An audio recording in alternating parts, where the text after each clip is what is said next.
And we welcome you inside the Panther pit as we get set for the Battle of Cowie Mountain. It's the Panthers and the Mustangs on a beautiful October evening. It is senior night here at the Panther pit. That means that there's going to be a lot of folks that will be honored. It is the entire fall athletic calendar. All the sports will be honored. You see all of these student athletes and their family on the track, and they're going to be honored here very, very shortly as we will send it over to our public address announcer, Mark Sutton. And we're going to start with football first. You see all the football players that are down on the track. And, of course, they'll go into the locker room. Welcome, Panther fans, to the pit for tonight's action. We're going to start with the senior night, our 2023, for our regiment marching band, cheer and dance, and fall sports teams. Franklin High School would like to say thank you to all the seniors being recognized tonight. We would also like to say thank you to all the families and all of the seniors. Thanks for all you have done for Franklin High School, and we wish you the best of luck in the future. We will start tonight with our football team so they can go ahead and get ready for tonight's game. Our football seniors, Lucas Ammons, escorted by Tamika Ammons and Greg Ammons. Wyatt Cantrell, escorted by Ann and Eric Cantrell, Owen Cantrell, Stephanie and Joe Ryan, and Tucker Ryan. Logan Dill, escorted by Jenny Dill, Bill Dill, and Katie McDowell. Miguel Diaz, escorted by Amanda and Chris Stringer, Boston Stringer, and Gail Meredith. Jacob Gibson, escorted by Beth Simmons, Elijah Shrivens, Lindsey Dodge, Allie McAllister, and Bryson Gibbs. Jonathan Gibson, escorted by Nina Gibson, Ruthie Gibson, and Joey Gibson. Caden Martini, escorted by Amber McGollery and Darren Patterson. Gage Nichols, escorted by Haley and Danny Nichols and Bo Nichols. Gabe Nickerson, escorted by Emily Nickerson, Amy Nickerson, Debbie and Paul Nickerson. Reed Raby, escorted by Amber and Ryan Raby, Ella Raby, Charlie, and Bailey Wooten. Ashton Shope, escorted by Anita and Richard Shope. Lucas Shope, escorted by Tracy and Wade Shope. Austin Vaughn, escorted by Angie and David Vaughn. That wraps it up for our senior football players. You are dismissed. Go get ready for the game.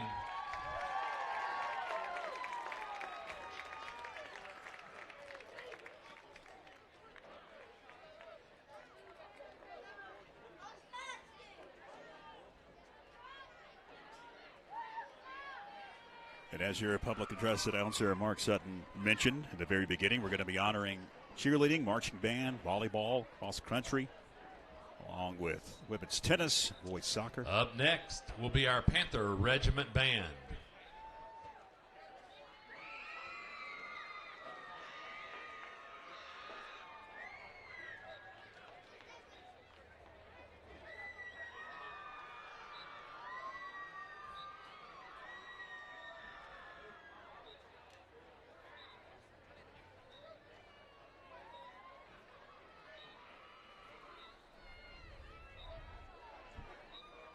Once again, these are our senior Panther Regiment Band members. Natalie Claire Ballard, her mom David and Amy and Brock Ballard. Connor Cooper, his sister, mother, and father, Isabel Cooper, Cindy Cooper, and Rodney Cooper.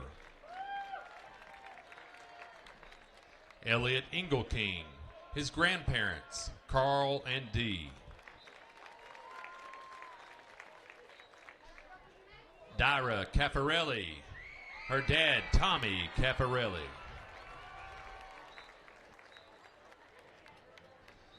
Harley Counter, his mom, Catherine McCain.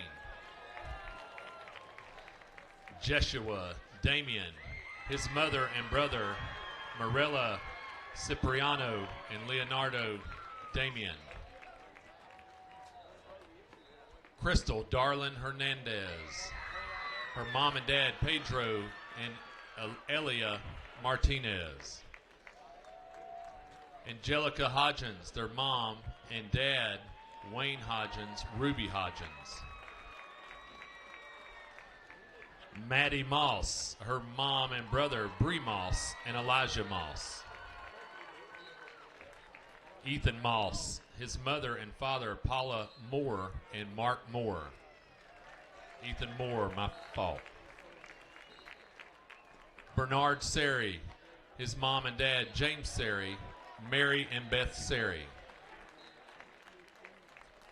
Zoe Rittering, her dad and little brother, Jim Rittering and Max.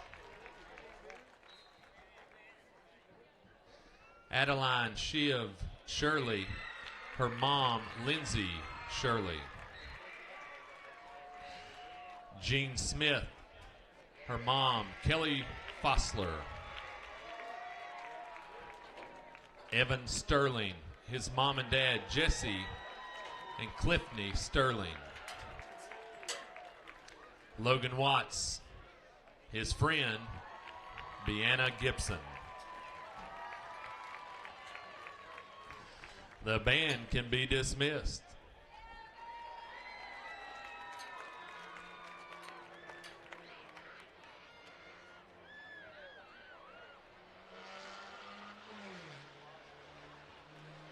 As the band heads off, you can tell it's a cool evening. A lot of folks with coats on and even some umbrellas. Up next, cheerleading and dance. We'll have occasional showers moving through. Throughout the evening, had one about 20, 30 minutes ago. Moved through the Panther pit. But it's not going to be too terribly heavy. Just some up light first, showers. Gracie Elliott. Les and Regina Elliott. Mackenzie Holland. Brian and Natasha Talent and sister Lexi Talent. Lauren Shannon. Hugh Shannon and Stacy Shannon. That's all for our cheerleading and dance.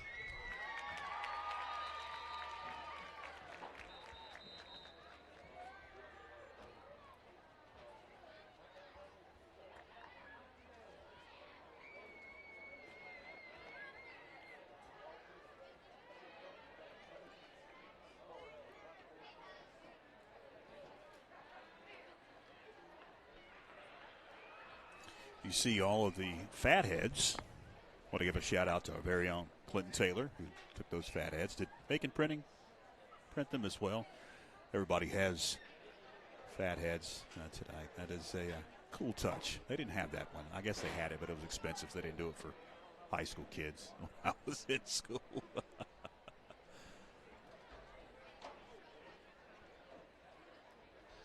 Up next are the seniors for our volleyball team.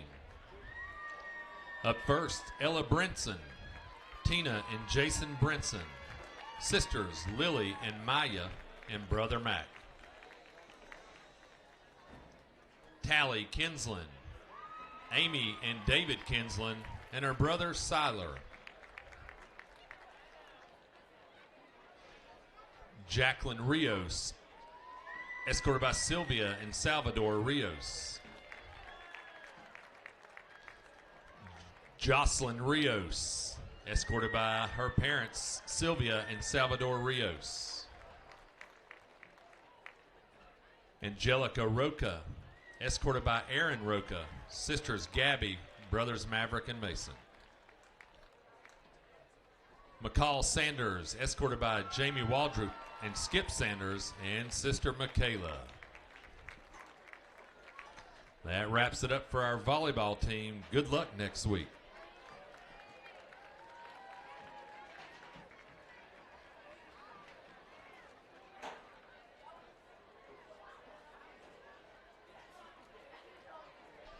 Up next is women's tennis.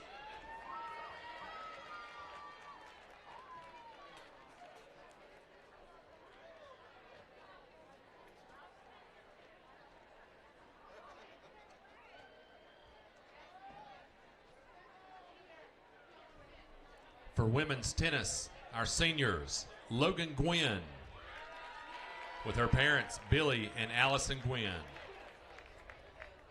Laura Holland, with her parents, Mark and Nina Holland, and sister Carrie.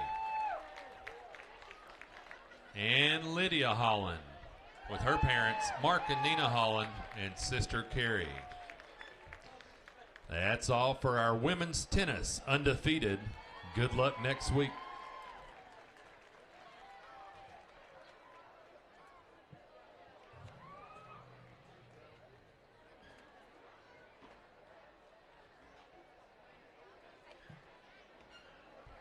Up next, men's soccer.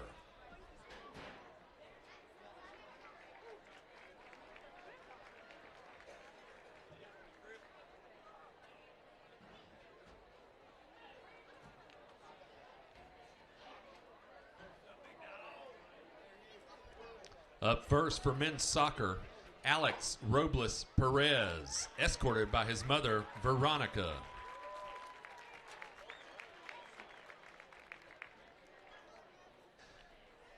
Aaron Jennings, escorted by Isaac Jennings, his brother, Edith Jennings, his mother, and Josephine Jennings, his grandmother.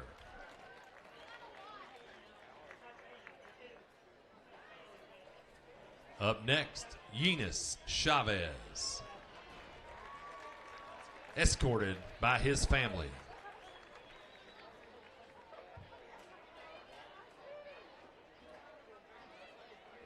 Up next, Ulysses Padron Perez, escorted by his family.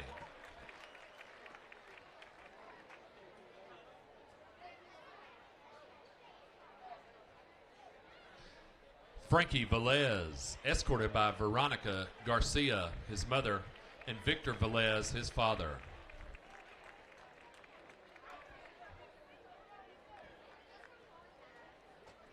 David Rubio, escorted by Jose Rubio. David is also involved in the FHS Color Guard.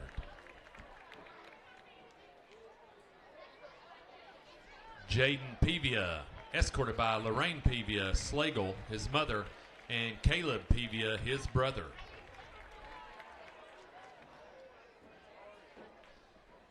Kevin Ferreira, escorted tonight by his mother and family.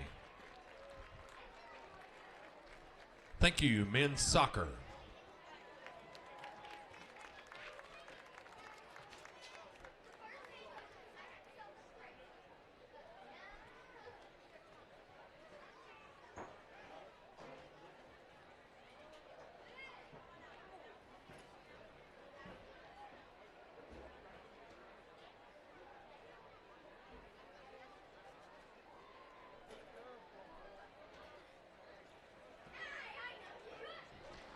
Coming up next is our women's cross-country seniors.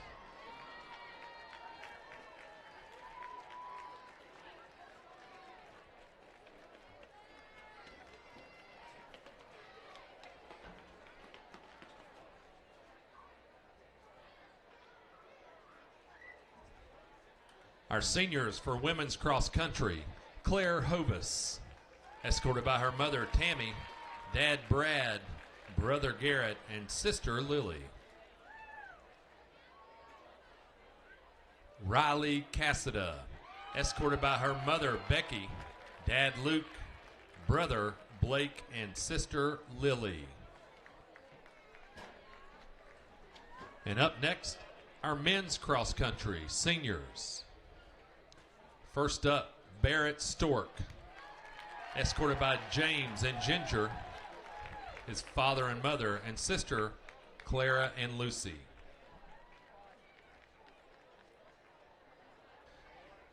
Logan Russo, escorted by his mother, Michaela Forrester, and dad, Jason Russo.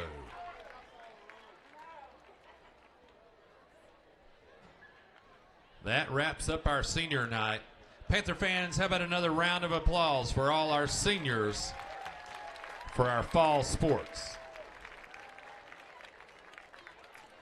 Thank you, Mark Sutton, our public address announcer. That's going to wrap up the senior night festivities here at the pit. But we're just minutes away from kickoff of the Battle of Cowie Mountain.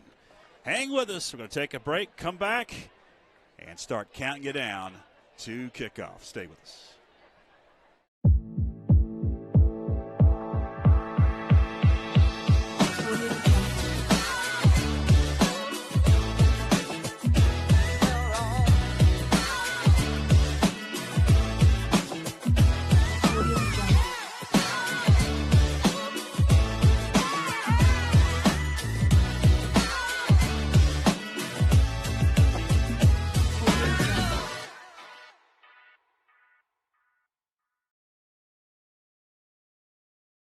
If you could get on your feet.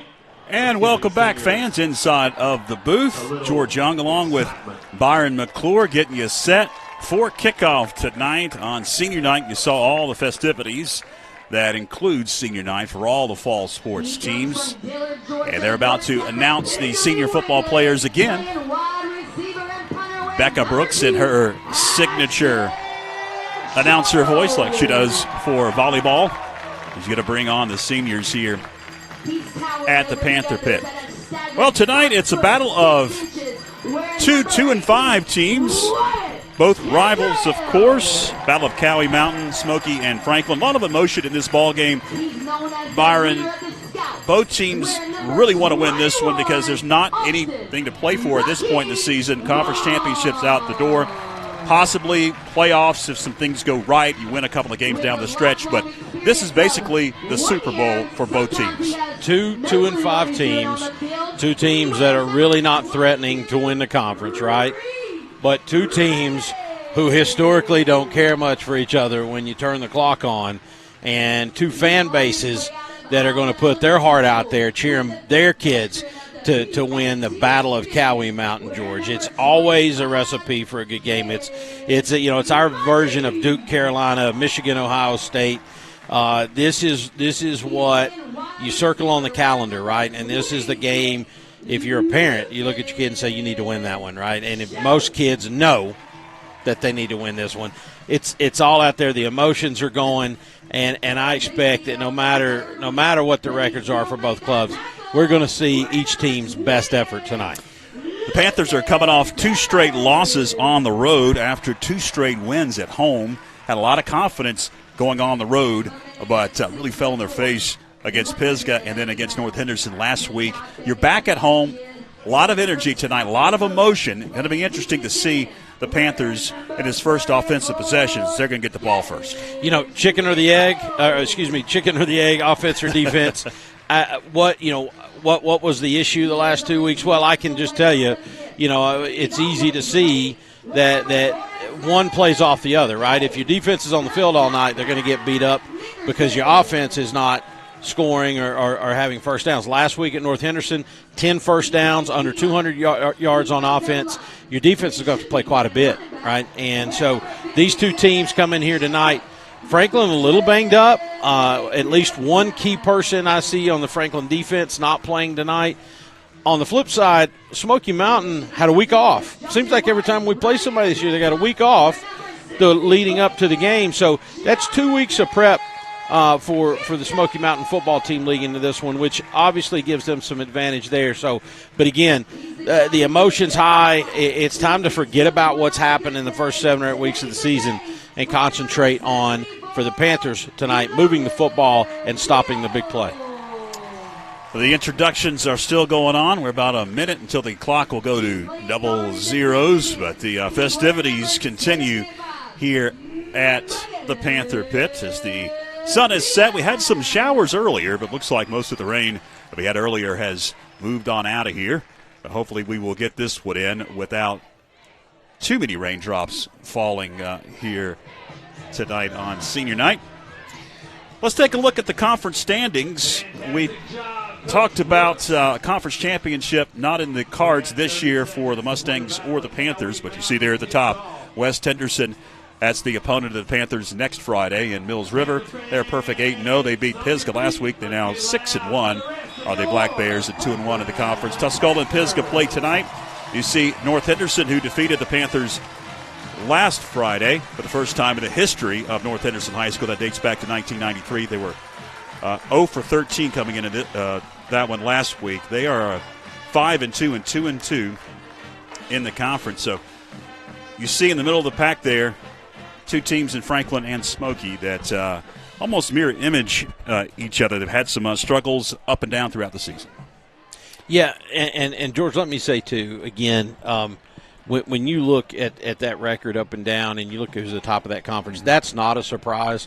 What we didn't know is who's going to be fighting in the middle and the bottom section of this conference. And Franklin still has time to rectify their season and come out with a 3-win conference slate, which let's be honest, I'll say it again, week 1, I'm walking out of this stadium, I'm hearing people wondering, are they going to win a game, right? Yeah. So they're looking right now at a chance to win 3 in the conference. That's huge for the Panthers and Coach Josh Brooks.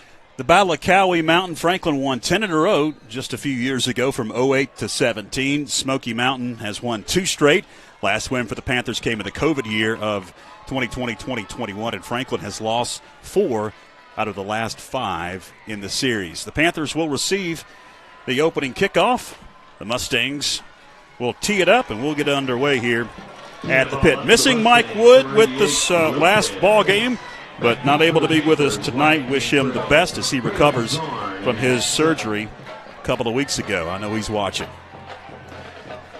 DeZarn going to head back deep to receive along with Wyatt Cantrell. Kicking things off for the Smoky Mountain Mustangs. Their kicker, 88, not on my roster. It's on your roster.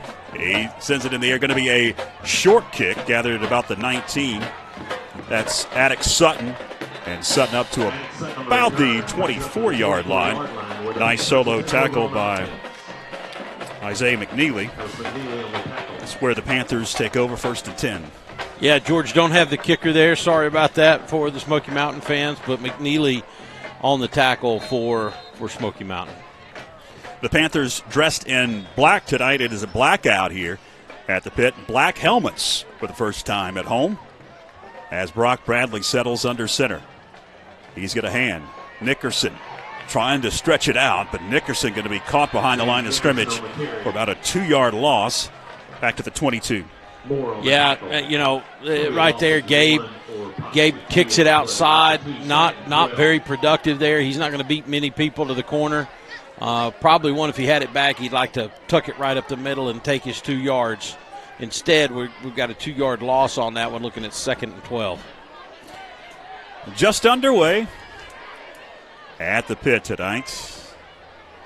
Could be the final game here at the pit, but we said that last year, so we're not going to talk about that this year for a while. 2nd and 12. Bradley going to roll out, look to fire. Heaves has a receiver. Incomplete. As he was trying to hit Carroll Cook.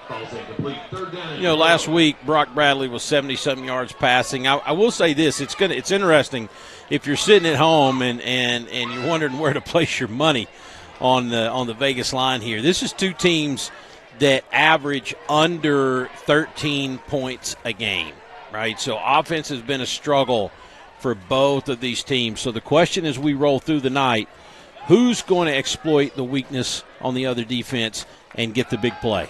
Bradley drops, heaves, incomplete. Low and away from his intended receiver, Braylon DeZarn. It'll bring up 4th down. It's not clear there what happened. Brock short-armed that, almost like he wasn't certain that he was going to throw it. And the result was a very weak pass there to Braylon DeZarn, not catchable. And Franklin, unfortunately, is going to punt here, George, in a tough spot. Right, because this is going to give them good field position either way. Ashton Shope to punt it away at his 10-yard line. And McNeely back deep to receive, and it's a terrible punt. Angles out of bounds at about the 32. In Panther territory, the Smoky Mountain Mustangs have great field position. That was about a 10-yard punt. Yeah, just one of those shanks off the side of the foot. Happens with high school kickers, and honestly, that ball's going to go out of bounds about 20 yards short of where Smoky Mountain had its receiver. So that's a 20. That's the same as about a 20-yard gain on that play right there. They're going to be just outside the red zone is Smoky Mountain with 1st and 10. So the Mustangs, under Coach Brinkley, will spread the field.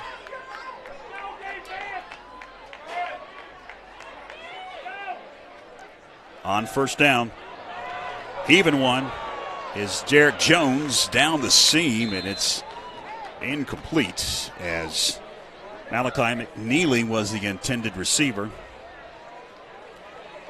So clear here right off the bat. Coach Brinkley is going to try to exploit our cornerbacks here with really what is a great, if I'm not mistaken, that's Damari Williams, the wide receiver for Smoky Mountain.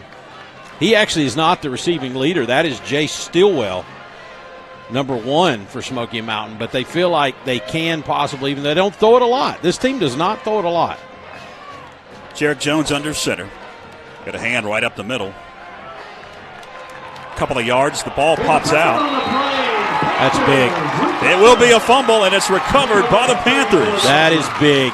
Smoky Mountain is a running football team, average about 150 yards a game. And as a matter of fact, I believe, George, they throw it. Was just looking here earlier. They've only got 91 pass attempts on the year, 50 yards, 54 yards through the air per game. So they're going to fight on the ground. And right there, McNeely was fighting for the 1st down, and that's just a flat-out takeaway by number 57, the big guy, Jacob Gibson. The Panthers take over at their own 34-yard line. Had a great shot on that replay of that strip by Gibson. Hand for a couple across the line of scrimmage. Hervey on the carry. Raiden Hervey for about 3 yards. Good to see Hervey back out on the field. Yeah, I asked him last week, Randy, you going to play? Yeah. Are you better? No. Why are you playing? Smoky Mountain? That was his answer. I said, okay. Word answers, I like. Yep. He's dialed in. Gain of 2 yards for Hervey. 2nd down and 8 for the Panthers. Now we've got movement, and the flags come out. That'll make an easier 2nd down play call, George. 5-yard penalty. Oh, McKnight jumped off sides. Defensive end. After the 5-yard penalty, 2nd and 3 for the Panthers. 10-17 early on here, first quarter. George Young, Byron McClure, a fantastic FPSN crew.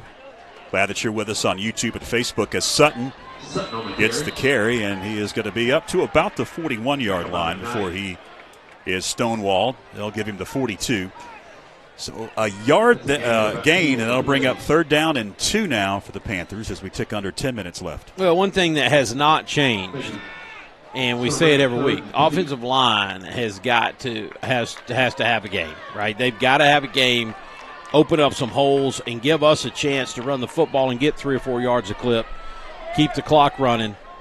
That's what we have to do to have a chance tonight. 3rd and 2. Hand trailing back. That's Hervey. Hervey fighting forward, gets hit right at the line of scrimmage. A flag flies. They may get targeting. Curious to see here. I was sort of zoned in on something else, but that came from the side judge here.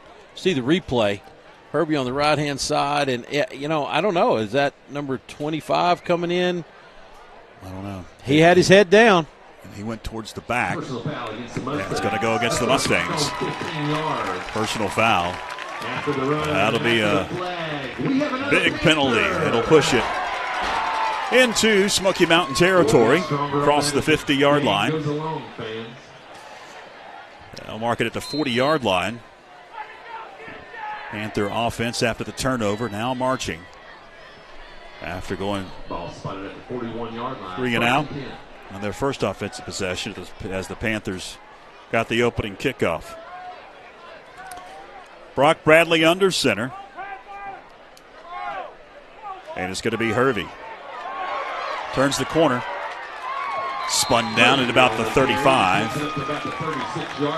Braden Hervey, about a 5-yard gain. George, looks like we've got a light mist blowing through the stadium. I was looking at the in-house camera here, and I thought, man, that's grainy. And then I see umbrellas popping up. Yeah, it was quick. Yeah. So we'll be curious to see what that means, Yeah, it's wet football. It looks like it's just going to be kind of scattered throughout the evening looking at the radar. But, yeah, we've got some umbrellas popping up, and you can see the rain on our camera for sure. First down. Check that second down. It's Hervey. Picks up the first down as he is out of bounds at the 25. Nice little battle there, too, on the offensive line. Trying to get a number there. Number 55. As you see the handoff here to Hervey, and he takes off the right side. But I love the extra effort. I'm pretty sure a little pancake block delivered there by the Franklin Panther, number 55, and that is Bryson Gibbs. Bryson goes about 6'4", 275, and he looks like he had it all in gear on that play. The first down for the Panthers. They'll mark it at the 24 officially. As Bradley hands to Hervey again. Hervey upended at about the line of scrimmage. Shake it off a tackle or a block and make it a tackle was Lincoln Sutton for the Mustangs. I'll say a loss of a yard, 2nd and 11. The rain does continue to fall, a light mist here at the pit. Braden Hervey with all the carries here early in the game, been out for a while with an injury. Attic Sutton, the sophomore, of course, our leading rusher, averaging 74 yards a game. Hervey again, got to take it right side. Got a block. Hervey tiptoes that sideline out of bounds at about the 20. He's going to be about a 5-yard a game, but they're going to throw a flag at the backfield, so we'll hold the phone here. It's in the vicinity of holding, and that's what it's going to be. Oh, we've got a umbrella in our way now.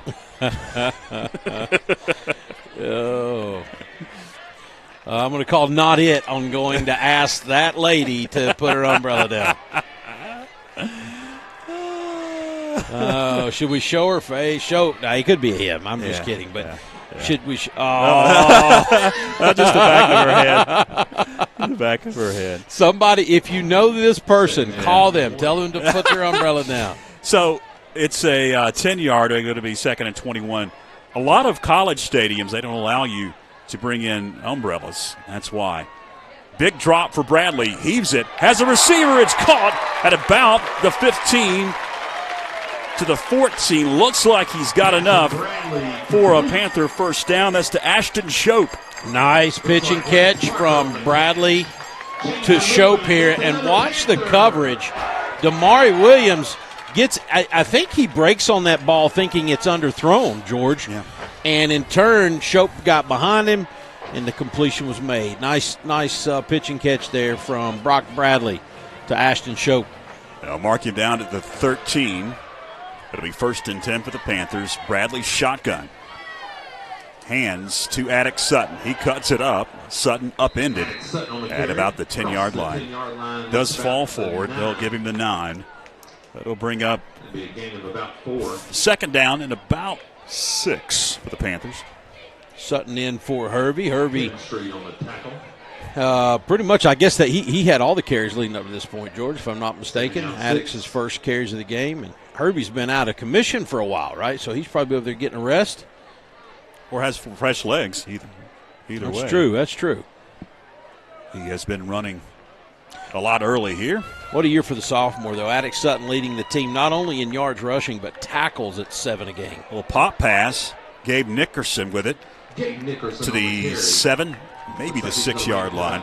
So he is going to be a few yards shot. Going to bring up a 3rd and long here. 3rd and 6. 3rd and 4, rather. Call that 3rd and 4. And you can see from the camera view here the moisture building up on the helmets. Again, we've already had one fumble tonight. I think holding on to the football and protecting the football is something that inside these huddles you could hear quite a bit. On 3rd down, Bradley looks to fire, heaves to the goal line, incomplete.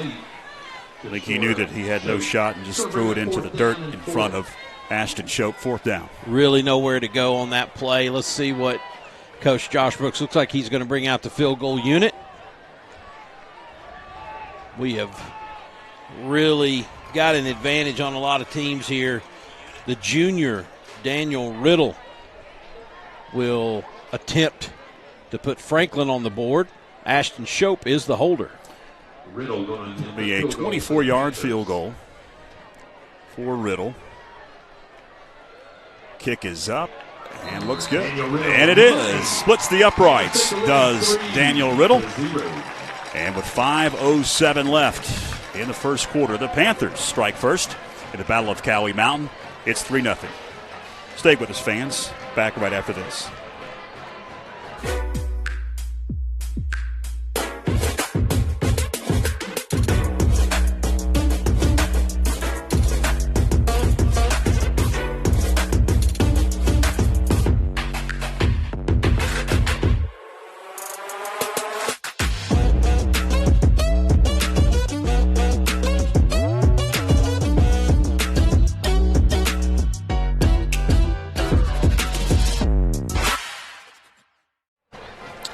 Welcome back, fans. Panthers up early, 3-0, 5:07 left first quarter. Glad you're with us on YouTube and Facebook of the Franklin Panther Sports Network. We appreciate you dropping us a line in the comments section. Don't have a chance all the time to look at the comments, but we appreciate you watching wherever you may be tonight. I'm George Young alongside Byron McClure, fantastic FPSN crew. Philip Angel on cameras, Christine and Clinton. Part of the crew as well. As the kick is away, and it's going to be returned. Damari Williams going to reverse, head to the far side, hurdle a guy. Damari Williams up to about the 42-yard line, and he showed his athletic ability on that one, Byron. Yeah, he's a next-level football player, and to be quite frank with you, I'm sitting here praying, Will, you've put so many in the end zone. Please put this one back there. But just about 4 yards short. Watch the moves here. He is a very good athlete, and like I say, the worst thing that we can do is have the football end up in his hands with open space. Mustangs, just their third offensive play is on the second offensive play. He turned it over earlier in this quarter. It's a straight quarterback keep right up the middle for Jarek Jones. He's got about 3 yards up to the 46. That'll bring up 2nd and 6. And again, for Panther fans, we've sort of followed this young football team and their struggles offensively. But again, Smoky Mountain, very similar. Smoky Mountain actually averaging only 10 points a game. Actually, 2 less points a game than the Franklin offense. So, 2nd and 6. Right up the middle it goes for about 3 yards. That time it was Aiden Johnson. And it's going to bring up a 3rd and short for Coach Ricky Brindley. They do rush for 150 yards a game. Franklin 120 yards a game, so a 30-yard advantage there. Fans get up on their feet. Looks like the rain has slacked off. 3rd and 2. Under 4 minutes left first quarter. They'll run it. Ball pops out. Who's got it? It's going to be Franklin football. Wow, that is huge. Once again, a takeaway. That's two takeaways for the Panther defense. It was Isaiah McNeely, the ball carrier. It looked like it was just punched out again. Well, and that's why, no true words or description was absolutely. Jacob Gibson, once again, second time on the night, Big Jacobs got in there and used that big bear claw of his, pulled it out. Going to give his offense another chance to add to their 3-0 lead.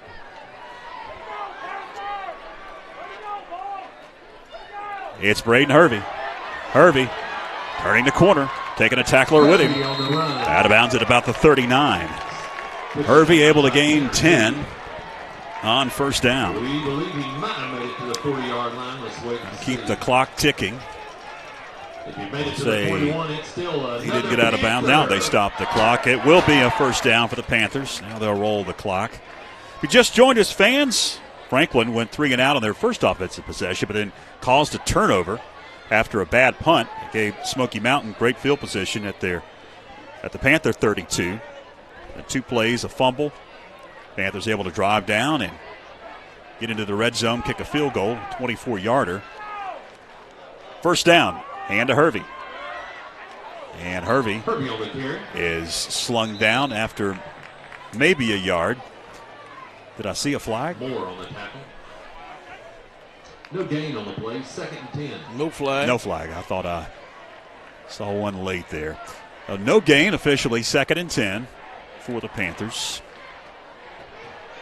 2 early turnovers for the Mustangs as we approach 2.5 left here in the first quarter. 2 more games left of the regular season for the Panthers. Traveling to West Henderson next Friday and then to Skyland to close out the regular season at T.C. Robertson. Shotgun for Brock Bradley. Attic Sutton will get the call. Sutton scoots his way forward to the 34-yard line. 3 yards shy of the first down. 34-yard line. 3rd down and short. Good old power football right there as the Panthers shift and bring the tight end and the wing over to the left side and just line them up and let Addicts run right behind them. Sets up a manageable 3rd down opportunity here for the Panther offense. Officials timeout on the field. Got officials timeout. They will talk things over. Make sure everything is kosher.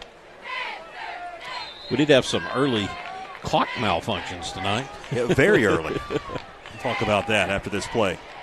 3rd down and short. Attic Sutton falls forward. I don't think he got enough. He's going to be about a yard shy, Byron. Yeah, Gibbs. I don't know if Gibbs was pulling there or what happened, but little collision as we watch number 55 just sort of, I tell you what it was. Yeah, 70 just crosses the face of Jacob Gibson. That's all it is. He just crosses the face of Jacob Gibson and plugs that hole up. The Panthers going to keep the offense out. It's 4th and 2. Got some movement, but no flags. Down to 7 on the play clock. Down to 5, 4, 3, and there's the timeout. A timeout for Coach Josh Brooks. He wants to talk over strategy. 4th and 2 coming up with 54.9 seconds left. Fans, we've got a lot of broadcasts coming up for you next week. We've got some middle school volleyball championship action coming up Monday. It's the Blue Ridge Athletic Conference Volleyball Championship. 4:30 from Macon Middle School, Polk County, and Macon. And then Thursday, it's the Blue Ridge Athletic Conference Football Championship, a rematch of last year's battle right here at the pit between Waynesville and Macon. That'll be a 5 o'clock start. Next Thursday, we'll have all these games on YouTube and Facebook of the Franklin Panther Sports Network. And then next Saturday, the 3A state playoffs begin, and the volleyball team will be hosting an opponent. Don't know who that will be until late on Thursday of next week. We'll do the 50-50 drawing at the 4th down and 2, and they're going to keep the offense out. 4th down and 2. Deep is Hervey. And it's going to be a hand right up the middle to Nickerson, and he did not get it. No, just try to run that little inside play there to 47 Gabe Nickerson, and we'll see what happens right here. Yeah, supposed to bring over Bryson Gibbs. Bryson engages his man. I don't know where the other guy came from, but snuck in there and blew that play up. Turnover on downs. Once again, we'll do the 48 seconds left, and the Smoky Mountain Mustangs take over at their own 33-yard line. Jarek Jones and company. Send 2 receivers to the bottom of your screen. You'll have a wing right and left and grab that shotgun snap. He's going to hand off, fighting forward after running into a wall, Isaiah McNeely. McNeely able to gain about 2 yards, 2nd and 8. Approaching 35 seconds left. We by not scoring there, we don't put any pressure on Coach Brindley. He can continue to be patient and see if his ground game can come along. But I am waiting for the next time I feel like they're going to take a big swing here with Damari Williams downfield at some point. And right up the middle it goes once again. Isaiah McNeely. And McNeely weaves his way to about the 41. Some notable absences tonight, George. I know for the Panthers we're missing Talon Smith, who's been a big defender for us. And then I noticed Jay Stillwell, number 1, the leading receiver for Mustangs, not here tonight. That'll do it for the first quarter. We'll take a break. Stay with us.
Welcome back. Second quarter. Just about ready to begin. 12 minutes up on that scoreboard. 3rd down and 2 as we begin the second. For the Mustangs. Pitch. What a tackle by Gibson as Isaiah McNeely tried to round that corner. Turned up, but he is going to be shy of the first down. Another big play there by Jacob Gibson. Did want to let you know, George, in Panther country, Coach Fred Goldsmith text just a minute ago and wanted to remind us, no matter how your season goes, it is redeemed with a win against Smoky Mountain, he says. Yeah. So any year you can beat Smoky. For either team. Year. Yeah. So the Mustangs will punt it away. First punt of the night. And it is a decent punt. That'll roll at inside the 20. To the 14. Nice roll for the Mustangs. They'll have 86 yards to go. I was going to tell you, Coach Goldsmith had a follow-up text. He wanted us to go find that person, ask them to keep their umbrella down. Well, luckily it has stopped raining. And that's what I was talking about. It's just kind of showers for a couple of minutes, and then it goes away. And hopefully we won't see any more. Good to know Coach G's listening. Absolutely. And Coach, congratulations in your storied career. Yet again, another university that you have had such an effect on, such a positive effect. Lenore Ryan honored you just a couple of weeks ago in their Hall of Fame. So congratulations, Coach. Bradley on first down. Grabs that shotgun snap. He will hand to Sutton. Sutton right up the middle for about 2 yards. Tackle by number 61. That'll bring up second down. Gain of about 1. Let's see if we can, this time sort of stalled out. Last time sort of stalled out. This time, see if the Panther, now that's a big hole to climb out of. See if we can put some plays together here and add on to this massive 3-0 lead, George. Well, in this game, it may be a massive It may lead. be massive, right, yeah. On second down. Bradley able to somehow get out of the pressure. Fire over the middle, complete. Braylon DeZarn, first down at the 31. That's, and that's the second time tonight. I got to say, Brock is scrambling around and being able to make a really good throw, intermediate length. Watch him here, and look at that, made number 70 miss, tucks it back down and throws a strike there to Braylon DeZarn. Braylon's one of those kids, again, I've said it early in the year, we got to get him the football more. He can do things with it. He is a very good athlete. Took a big number hit 4. And held on to the football. Big hit by Lincoln Sutton for the Mustangs. Flat pass complete. Braylon DeZarn showing off his moves as he was decleated at about the 36 out of bounds. You heard the oohs of the ahs from the stands. It's going to be a gain of 6, 2nd and 4. Yeah, Damari Williams goes about 6'2", 180, which I don't know what Braylon is, but it's not that much. No. And Damari's got the speed. You know, I don't have to explain physics to you. Faster you move, the more you hit somebody. So good job, Braylon, to hang on to that one and give us a nice second down look here. 2nd and 5. Nickerson slung down at the 40-yard line. As hanging on for dear life, Will Ash for the Mustangs. It'll be a yard shy of the first down. 3rd and 1 coming up for the Panthers, right at the 40-yard line of their very own. And to be honest with you, George, I'm watching a lot of these plays, and the Panther offensive line is opening some opportunities for these running backs. Again, a hand. Nickerson stonewalled at the line of scrimmage. He did not get across the 40. Bring up 4th down. Spoke too early on that one because there was nothing happening right there. That's going to put the Panthers in a punt situation on their own side of the field. Coming out 2 punt things away is Ashton Shope. He'd like to redeem himself from the previous punt. Malachi McNeely stands back at his 31-yard line, awaiting the punt from Shope. Was it a bad snap or fake? Either way, it's going to be turnover on downs. I have no idea what happened there, guys. We're definitely going to have to see that on replay. I am lost. What happened here? Oh, man. Ooh, bounced it back to him.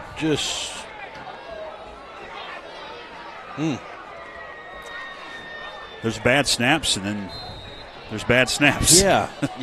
That one was. I don't really know what happened there. That one was different. So, the Mustangs take over at the Panther 35-yard line, trailing 3-0. 8:35 left in this first half. Shotgun for Jones. He's just going to take off. Jarek Jones splits a couple of defenders, and he is down to the 31-yard line. Gains 4, does the quarterback, Jarek Jones. He'll bring up 2nd and 6. That'll officially go down as a turnover on downs for the Panthers. So we had a punt that was only about 10 yards. And then a bad snap, which is a muff punt. You know, that's the thing. We've both these teams have served the ball up in prime positions to score, and nobody's really been able to take advantage of it yet. Jones going deep as a receiver, but airmails his intended man, Damari Williams, out of the back of the end zone. That was an interesting play there. I feel like Damari gave up on that way too early. He cut across the face of Desarn, beat him inside, and if he'd have kept running that route, he'd had a chance to catch that. But when he turned around, I don't think he could find the ball, so he sort of pulled up on it. 3rd and 6. Clock stopped, 7:55 left second quarter. Jones under center. 2 backs behind him. First man through will pick up the first down. Aiden Johnson to the 23. Still moving. They haven't blown the whistle yet. He's down to the 20-yard line. And now the whistle blows. Late flag. And we'll move the chains depending on when this penalty took place. Pointing toward Franklin.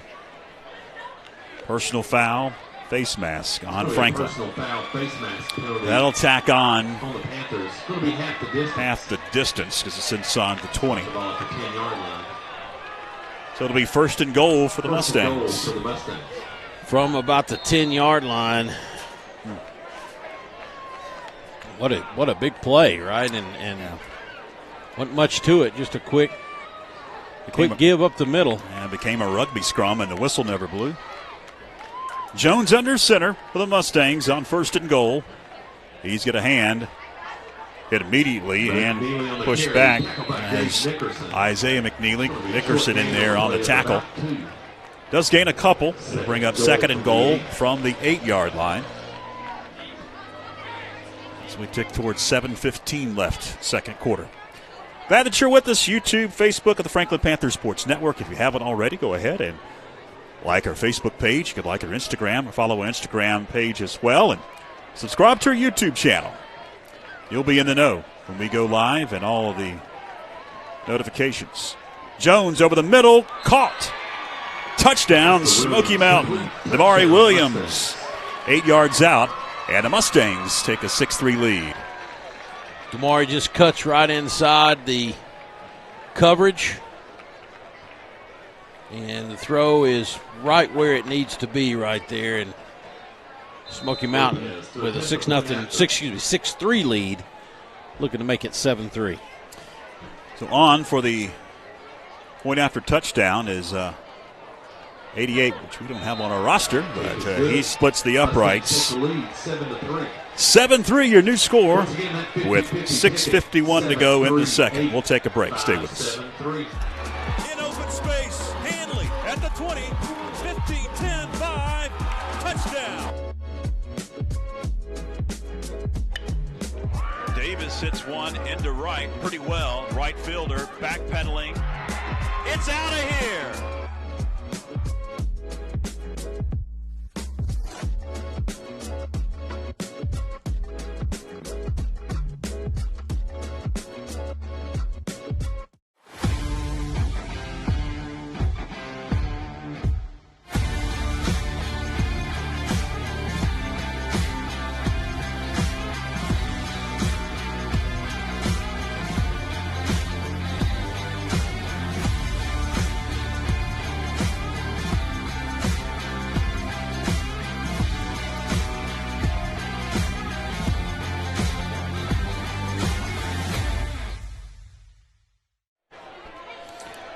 Welcome back. Smoky has teed it up. They're going to kick it away. Lopez to put the ball in play. We did finally grab number 88's official name. It's Raul Lopez as he puts his foot into it.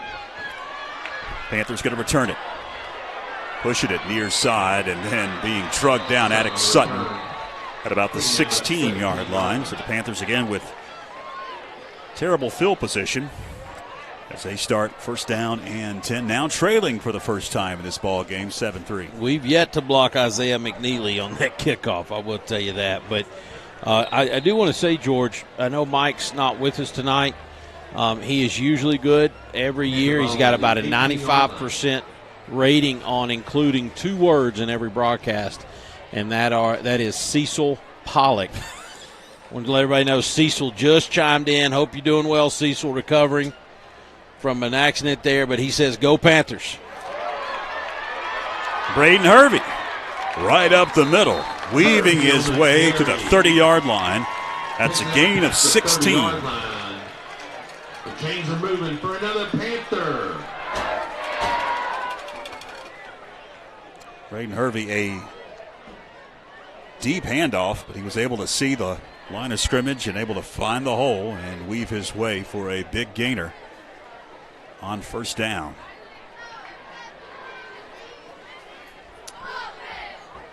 Ball spotted down to the 31 as Bradley will swing it out. Cantrell catches it 30, 31, maybe the 32. Nice solo tackle by Lincoln Sutton. George, do want to take a quick second, give a shout out to my buddy Huey Holland. Him and Michelle listening tonight. Huey is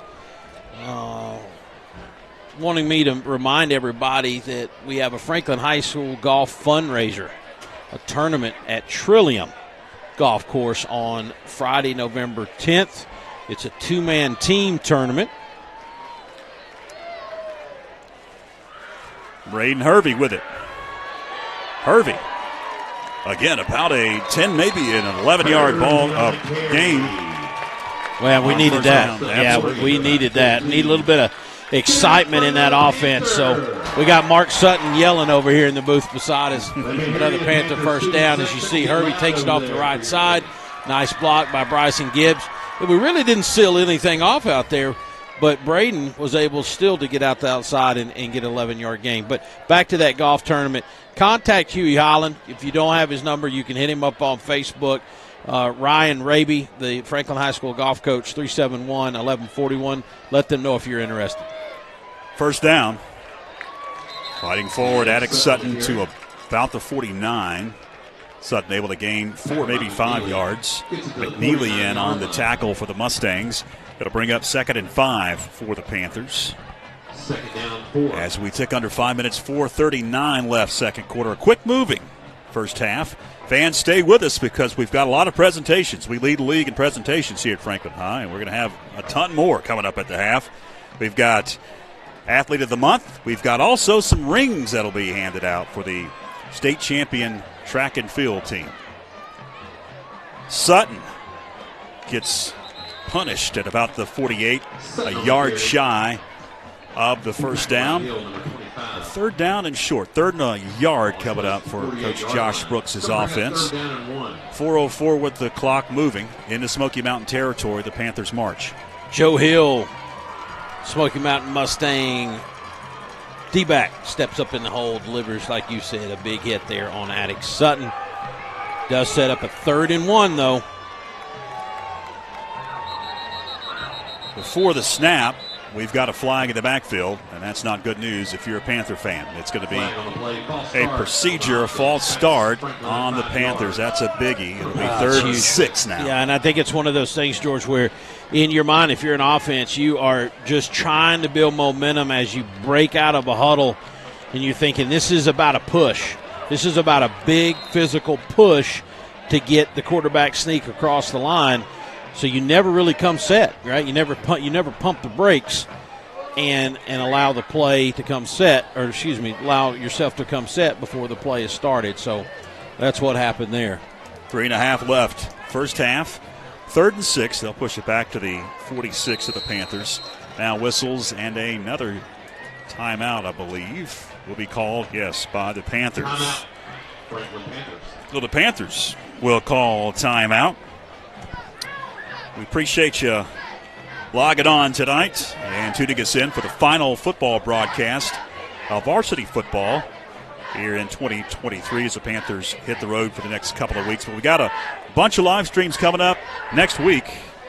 Here they are on Monday. It's the Blue Ridge Athletic Conference Volleyball Championship from Macon Middle School, Polk County and Macon. That's a 4:30 first serve. Then Thursday here at the pit, it's the Blue Ridge Athletic Conference Football Championship, a rematch of last year's conference championship game, a game that the Macon Panthers won against the Waynesville Mountaineers. And then next Saturday, volleyball playoffs begin. And that'll be most likely an afternoon affair at the Panther Den. 7-0, Smoky Mountain with the advantage, took that lead here in the second quarter. 3rd and 6 out of the timeout. We'll see what Coach Josh Brooks has drawn up in the timeout. Bradley, shotgun. As Cantrell goes in motion. Bradley fires, and it's picked off. Yeah, just a little underthrown there by Brock Bradley. Didn't catch the number. I think you have it, George. Hayden Moore. Hayden Moore steps right in front of it. Just a little short there of getting to the receiver. Hayden Moore steps in front. That's another big turnover for the Panther offense. And the Mustangs will get it right at midfield once again. It looked like he didn't put enough air under that one. Cantrell was open. So the Mustangs take over at their own 47. Jones under center. Hands first back through. Pushing forward. Down to the 49 is Aiden Johnson, Jr. Coach Ricky Brindley. Gain of 5 on first down, 2nd and 5 for the Mustangs. Under 3 minutes now in the first half. Mustangs looking for more, up 7-3. Turnovers, story so far, right? Miscues. Turnovers, special teams issues on the punting side for the Panthers. 2 turnovers for the Mustangs, 2 fumbles. And that was, in essence, same as a fumble. Isaiah McNeely did not gain a yard. He was slung down behind the line of scrimmage. Actually, he lost a yard. It'll be 3rd and 6 now for the Mustangs at the 49. 2 minutes, 15 seconds to the moving clock here in the second quarter. Panthers defensively have to bow their neck. Now ticking under 2 minutes left. 10 on the play clock as Jones looks to the sideline. Down to 4, down to 3, down to 2, and a timeout by Coach Ricky Brindley. And the Mustangs, they want to talk things over. So we'll take a quick break. 1:49 left in the first half. Stay with us. We are Dalton's Christian Bookstore, North Carolina's largest Christian bookstore. We offer a wide range of gifts and apparel. Children will find a world of fun to explore in our interactive kids section. Dalton's has a huge inventory of Christian literature, including Bibles in all translations. Dalton's, your destination for inspiration.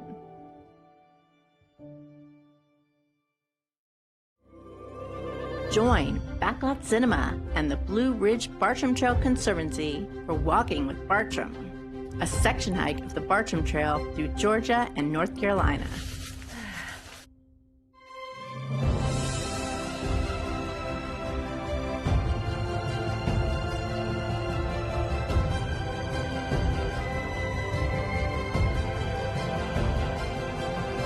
Streaming now on YouTube and Facebook. Welcome back. Smoky Mountain, Coach Brindley talks it over. 3rd and 6 coming up for his boys. Just over the 50-yard line at the Panther 49. 3rd down and 6. Let's go, Panther defense. Jones out of the shotgun. High snap. Recovers. Fires. In the air. Knocked around. Caught. Touchdown. Smoky Mountain. Malachi McNeely caught the carom and races 49 yards for the score. I mean, that's going to end up on a highlight reel for the Smoky Mountain Mustangs.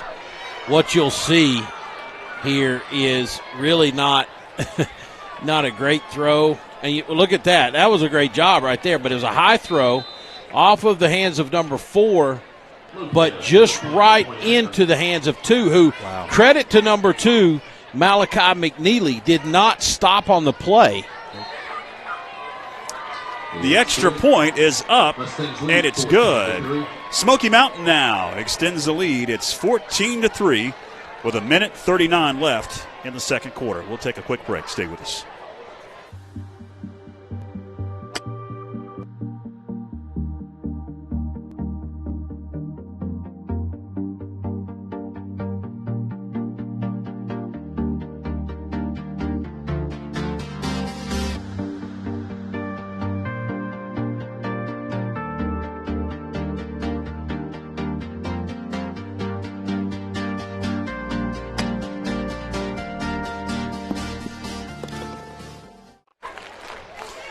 Welcome back. Minute 39 left, second quarter. Mustangs strike 49 yards to go up 14-3. If you just joined us, the Panthers took an early 3-0 lead. Both teams have turned the ball over. A lot of miscues in this first half, but we'll see if the Panthers can muster something late here, heading into the locker room. So Lopez going to tee it up and kick it away for the Mustangs.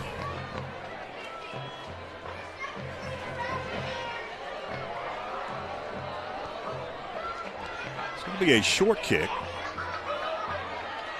Gathered in at about the 10-yard line. Aiden Sizemore. He's out of bounds at about the 22. Was that Cantrell? I think it was Cantrell. Yeah, it was Cantrell. 18 and 10 from this angle look very similar.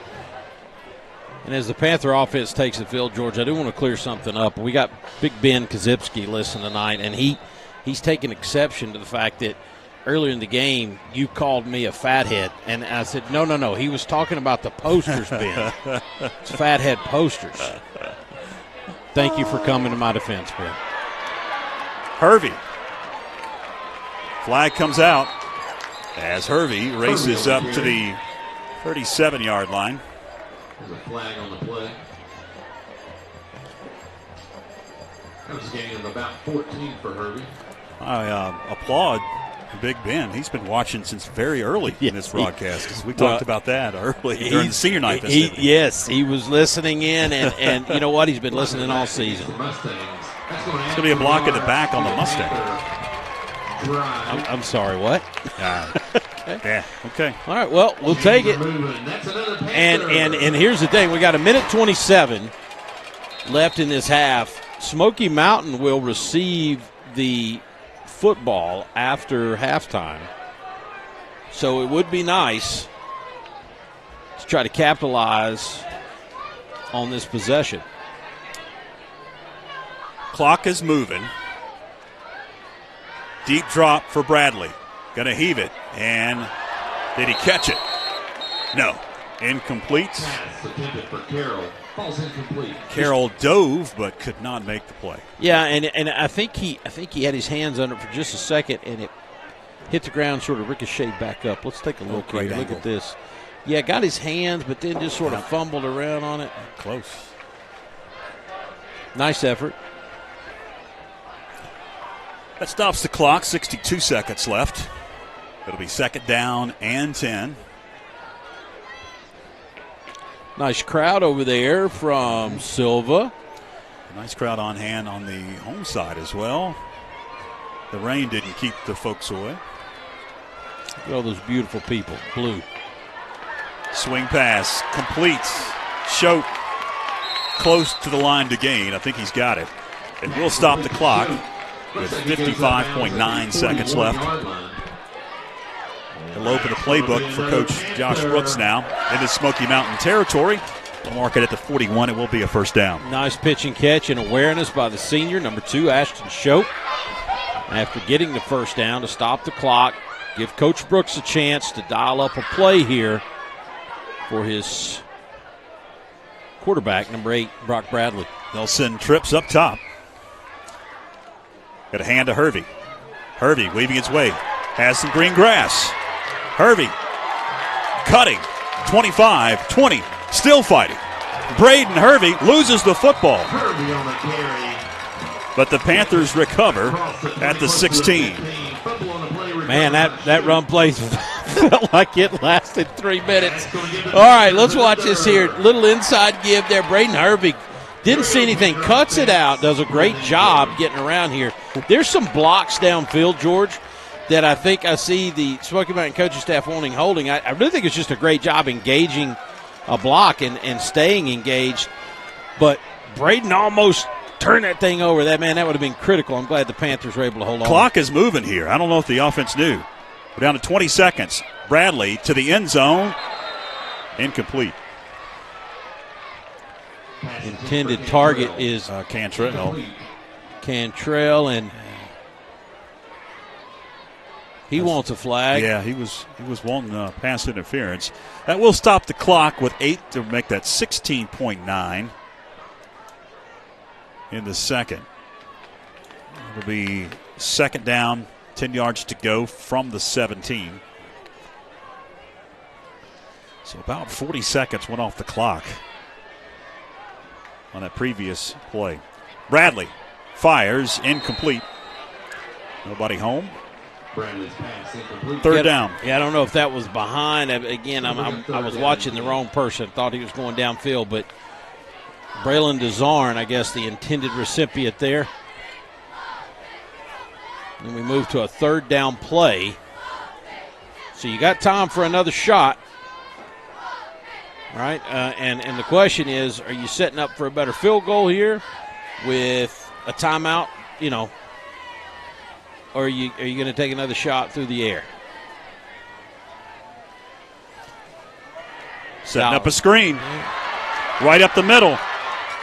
Cantrell picks up the first down, takes a vicious hit. Oh, man. May have to call timeout. 6 seconds left. They're going to spike it real quick. They will. The clock is moving. We're down to 3, down to 2, 2.3. You've got one play. Now what do? Do you kick a field goal or do you go to the end zone? They're going to kick a field goal. Going to take the 3 points here. They're going to leave a timeout on the board.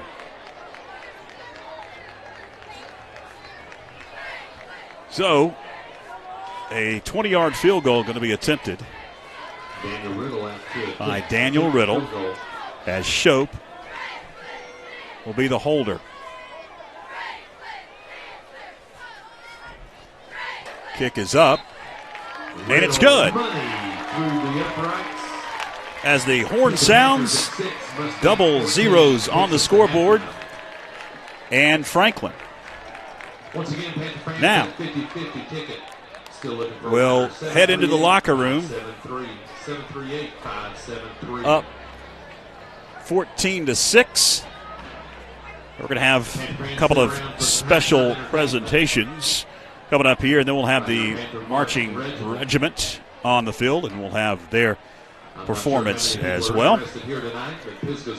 But Smoky Mountain holds a 14-6 advantage over the Panthers here at the break.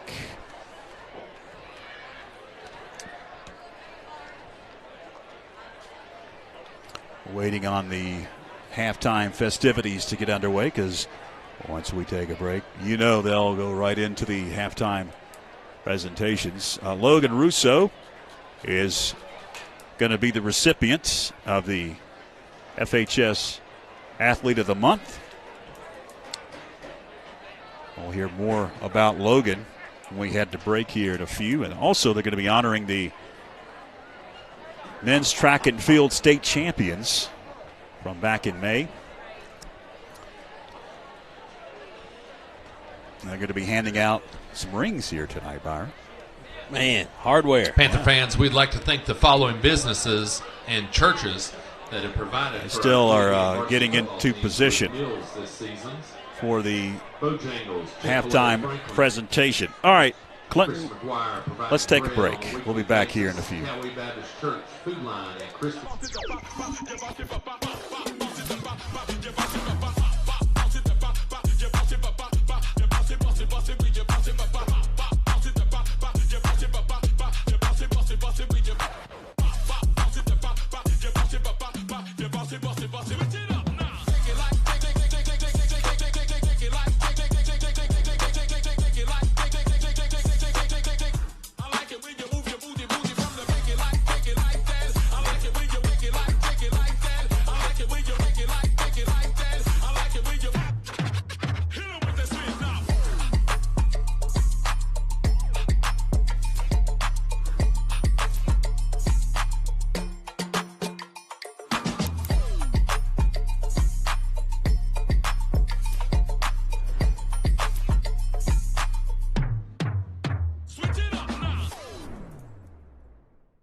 Welcome back, fans, as the recipients of the halftime ceremony have made their way to the track. We will turn things over to our public address announcer, Mark Sutton, before we turn things over to the Panther Marching Regiment. They'll be performing here very shortly.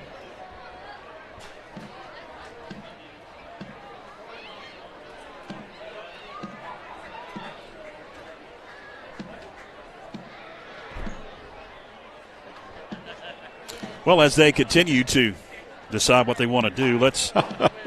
There's a lot. Is there a queue forming down here? You got a reserve a spot. Got a lot to do. They better get going, huh? Let's get a couple of scores. Hayesville up on Cherokee 14-0. That's at the half. Swain County up on Murphy in the second quarter, 14-7. T.C. Robertson up on Irwin. That game on My 40 tonight, 20-7. That's in the second quarter.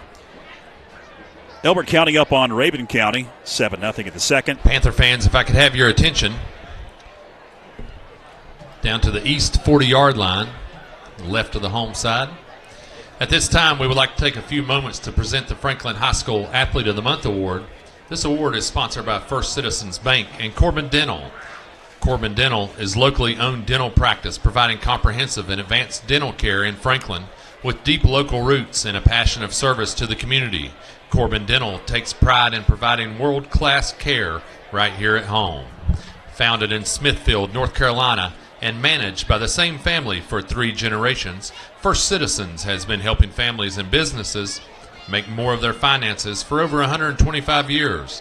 First Citizens Bank, forever first, member FDIC.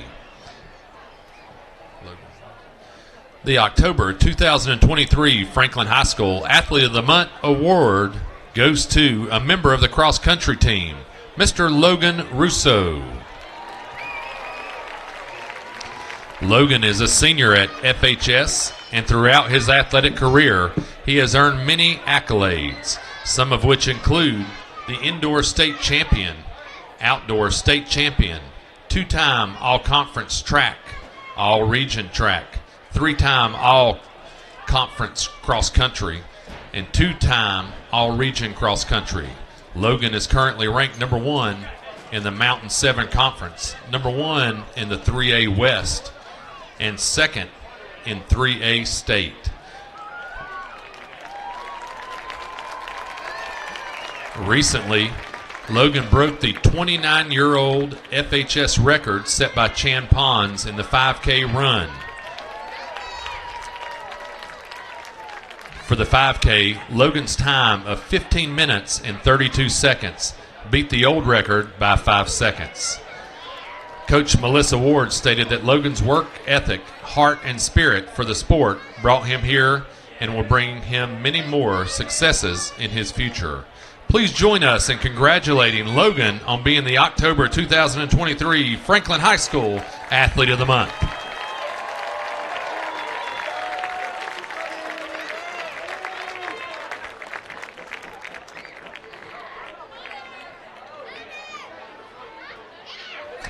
Panther fans, stay on your feet.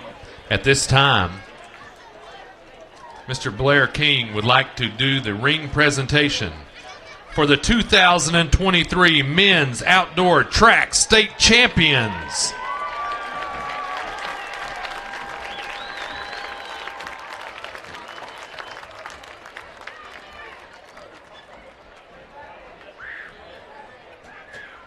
Tremendous accomplishment, Byron, for these kiddos.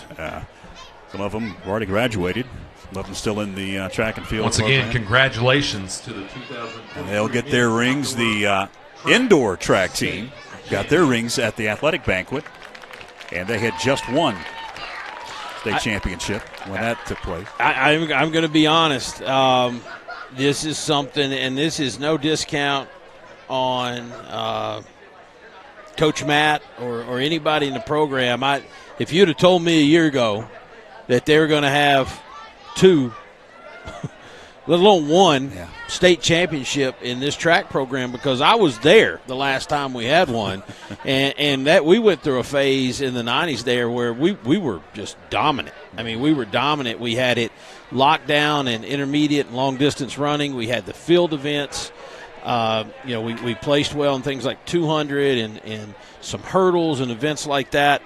So there was a time there for a 2 or 3 year period where Franklin High School, and understand, when a mountain team comes out and goes down east and is swinging up at real 3A schools in urban areas with so many more kids that can transfer and go here, go there, it's a big thing to win a state championship. So I can't kudos enough to Coach Matt and Coach Ward there and those young men and women that participate in that program, but particularly those young men who are getting those rings tonight. That's just pretty dang awesome. The Marching Panther Regiment is proud to present their 2000. All right, we're going to keep it here as we thought that the presentation will be a little quicker. We've got a great package that's going to talk about Logan Russo and his accomplishments, and we will see that after we hear from the Panther Marching Regiment.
All right, fans, stay with us. Got more to come here at the half, and make sure that you stay with us because coming up next, it's our fantastic piece on Logan Russo. The FHS Athlete of the Month is sponsored by the First Citizens Bank and Corbin Dental. First Citizens has been helping families and businesses make more of their finances for over 100 years. Corbin Dental is a locally owned dental practice providing comprehensive and advanced dental care in Franklin. The October 2023 Athlete of the Month is Logan Russo, men's cross country.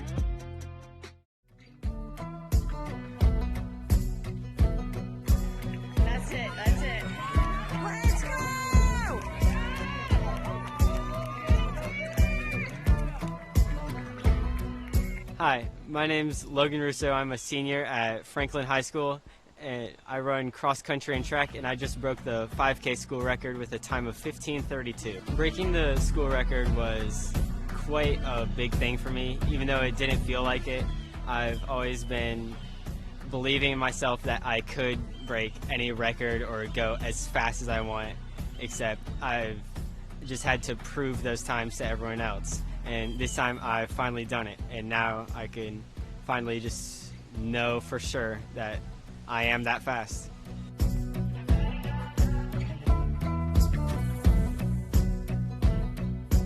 My plans after high school are to run a lot more in college. I'm looking to go into D1 level schools, or at least very high D2 levels. And education-wise, I'm going to try and look for environmental sciences.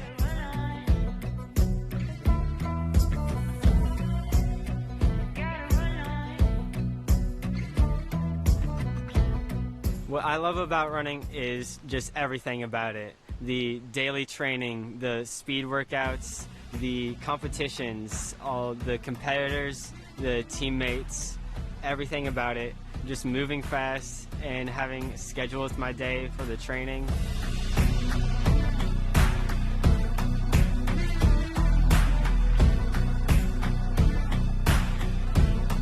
For anyone who's new to running or just gotten into it, the best advice is to just keep on going at it and being consistent, doing the training every single day. Even though it's going to feel bad, it's going to feel a lot better when you compete and do something great.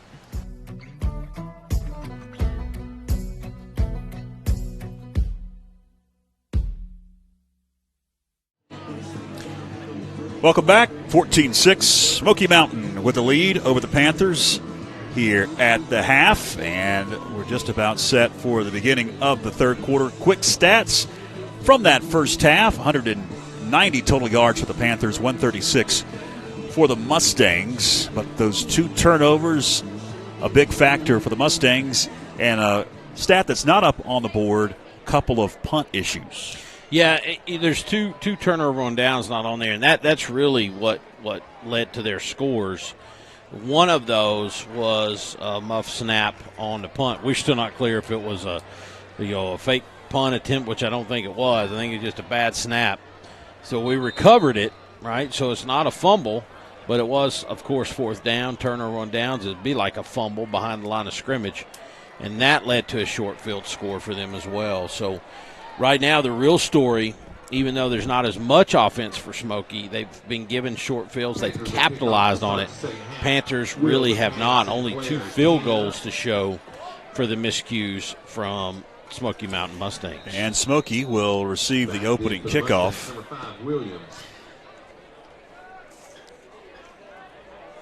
So Will Sinclair approaches the football, puts his foot into it, and sends it into the end zone for a touchback. That's the key right there. That's a great kick, man. Keep it out of number 5's hands. Once again, the make the Smoky Mountain offense start, right here on the 20-yard line.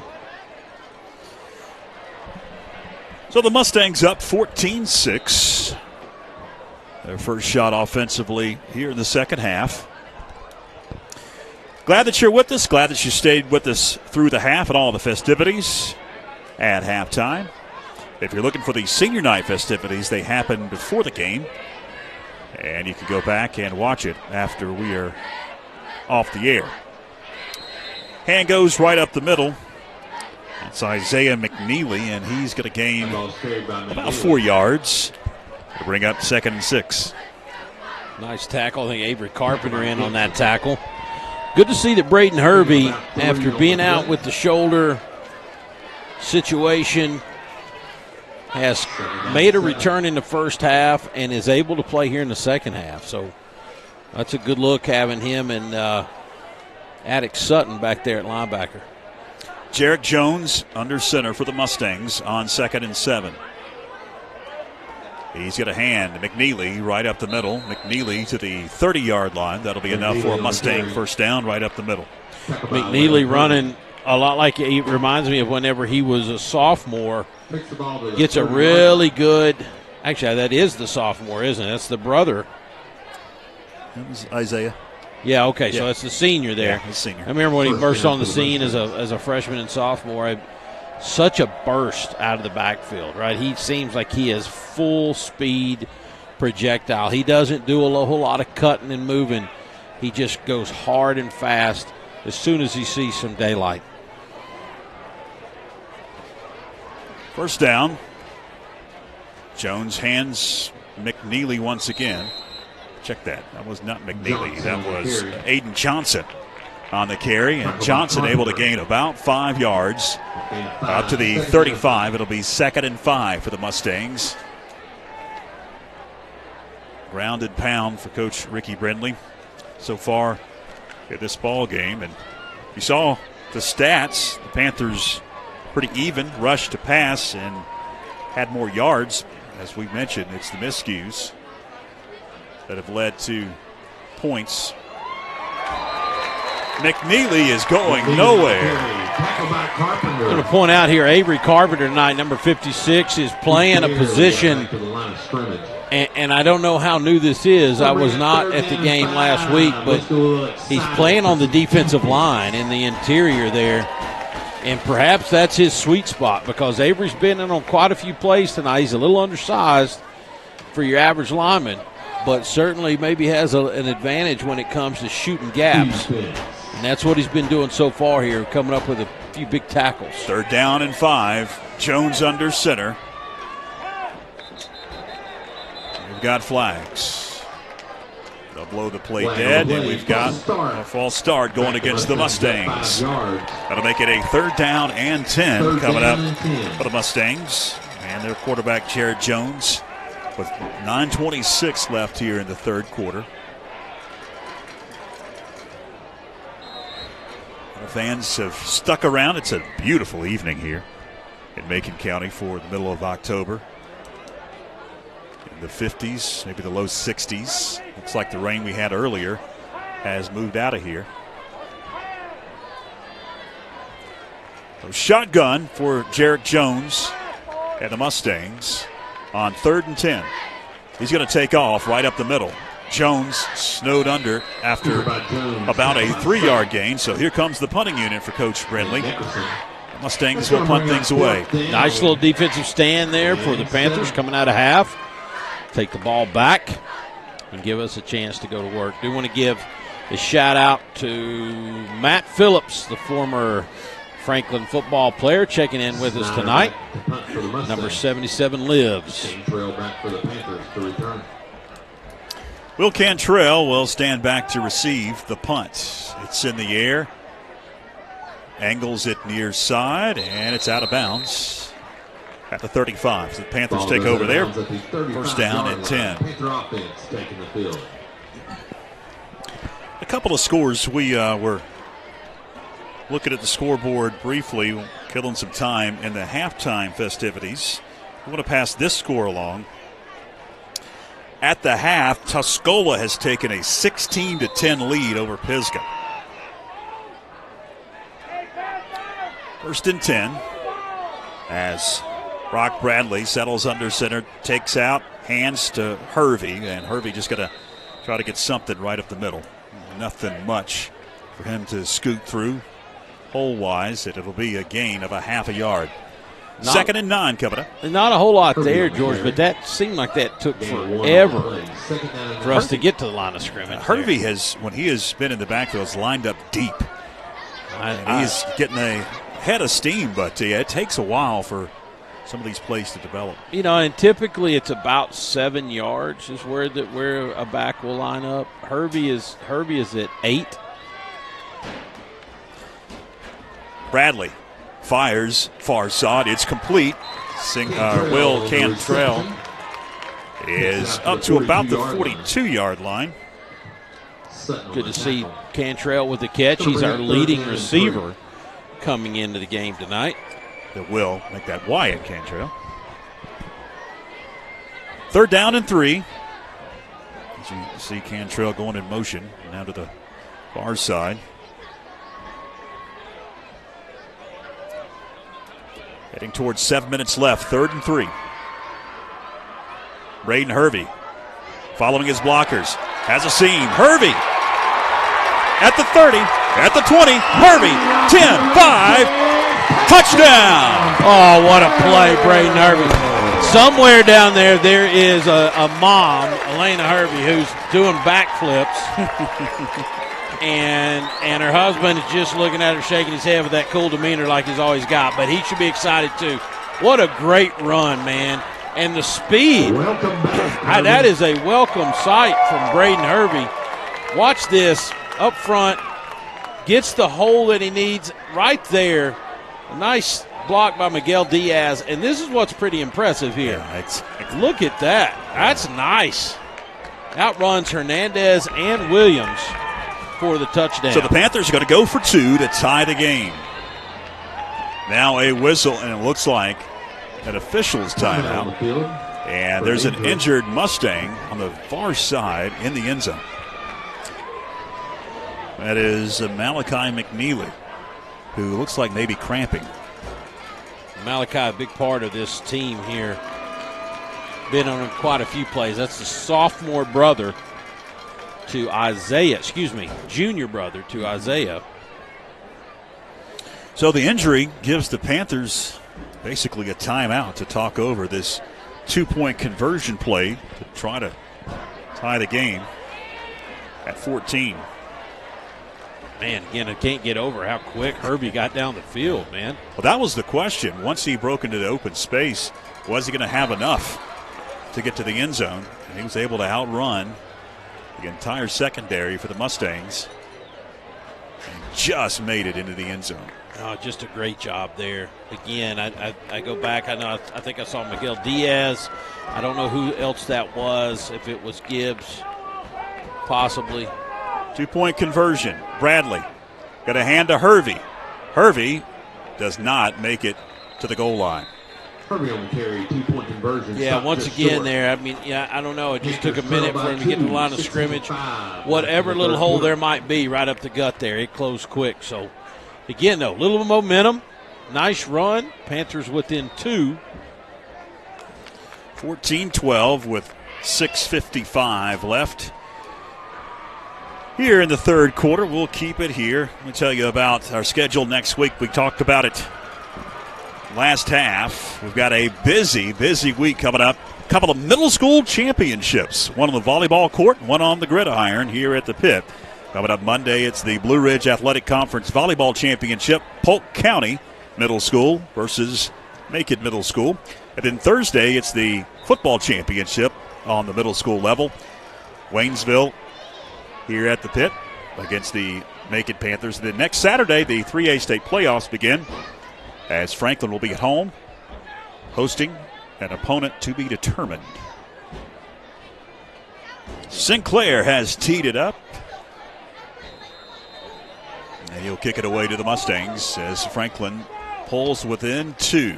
And Sinclair will. That's huge, man. That is so big. Way out of the end zone. Well, think about this. On the return where Damari got loose and got in the middle of the field, they had a pretty good offensive series.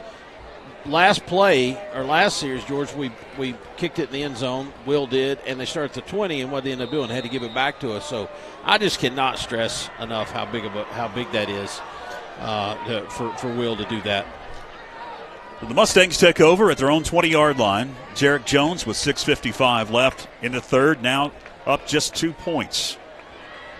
As he surveys the field with a wing right and left, waits for that shotgun snap. It's a fumble.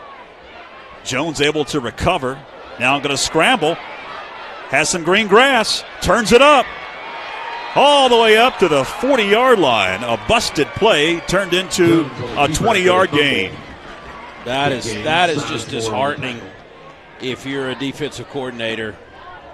You see an opening here. You got the fumble, and then people sort of get out of their lanes there, and just honestly a nice little play there by Jarek Jones to turn something out of what could have been a disaster.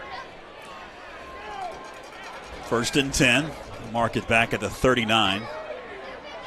Again, Jones Shotgun. Grabs the snap. It was a clean snap. Going deep. As a receiver, a lot of contact. Yeah. Flags come out. Was it offensive or defensive? Oh, there's no way. That's offensive all the way. I mean, he clearly just shoved him right in the back. You'll be happy about this one, Cantrell. Oh.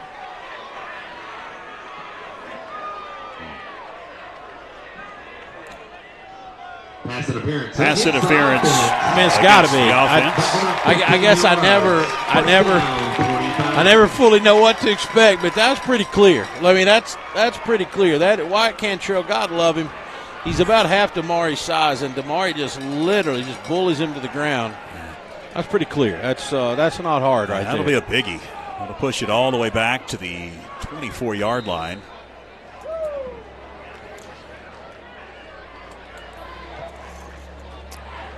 It's going to be first down and 25. 21 officially. Jones takes out, pitches it. Williams tries to turn the corner, pushed out of bounds. Williams. Oh, no. Goodness gracious. Is there another flag? No, I think we got a coach. Oh, no. Oh, man. Oh, man, is right. That is laying down. Awful. I see it's not Zeb Capps. I see Coach Capps standing over top of the Smoky Mountain assistant, and I think he took a shot. That's terrible. That really is terrible. Thoughts and prayers to that guy, because that's tough. And that's Damari Williams. So, again, that play was coming at you fast and hard. Gain of 6 for Damari Williams. It'll bring up 2nd and 17 now for the Mustangs. 6:11 left, third quarter. Jones hands right up the middle. 2, maybe 3. Johnson. Aiden Johnson, the junior running back for Coach Brindley, as we tick under 6 minutes left. Third down and about 14 coming up for the Mustangs. George, I do want to pitch one more time for all my golfers out there listening. Franklin High School golf team had a great year last year, making it to regionals. I want to build on that momentum. They've got a fundraiser coming up on November 10th I want to tell everybody about once again. Shotgun for Jarek Jones.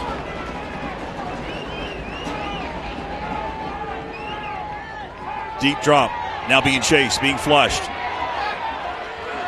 Jones to the 42.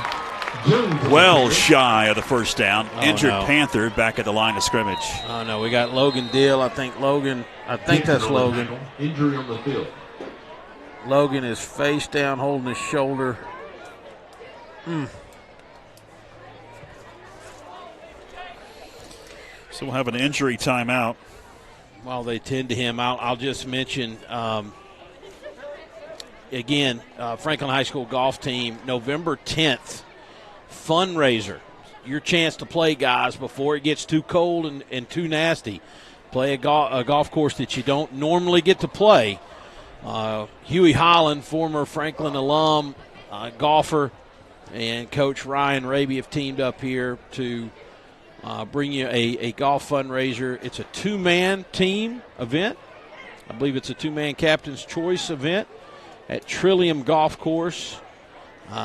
Details about registration and the price for that event, you can get that from Coach Ryan Raby, 371-1141. Reach out to Huey Holland or even Felicia Nidifer, who I believe is also going to help as the past women's golf coach.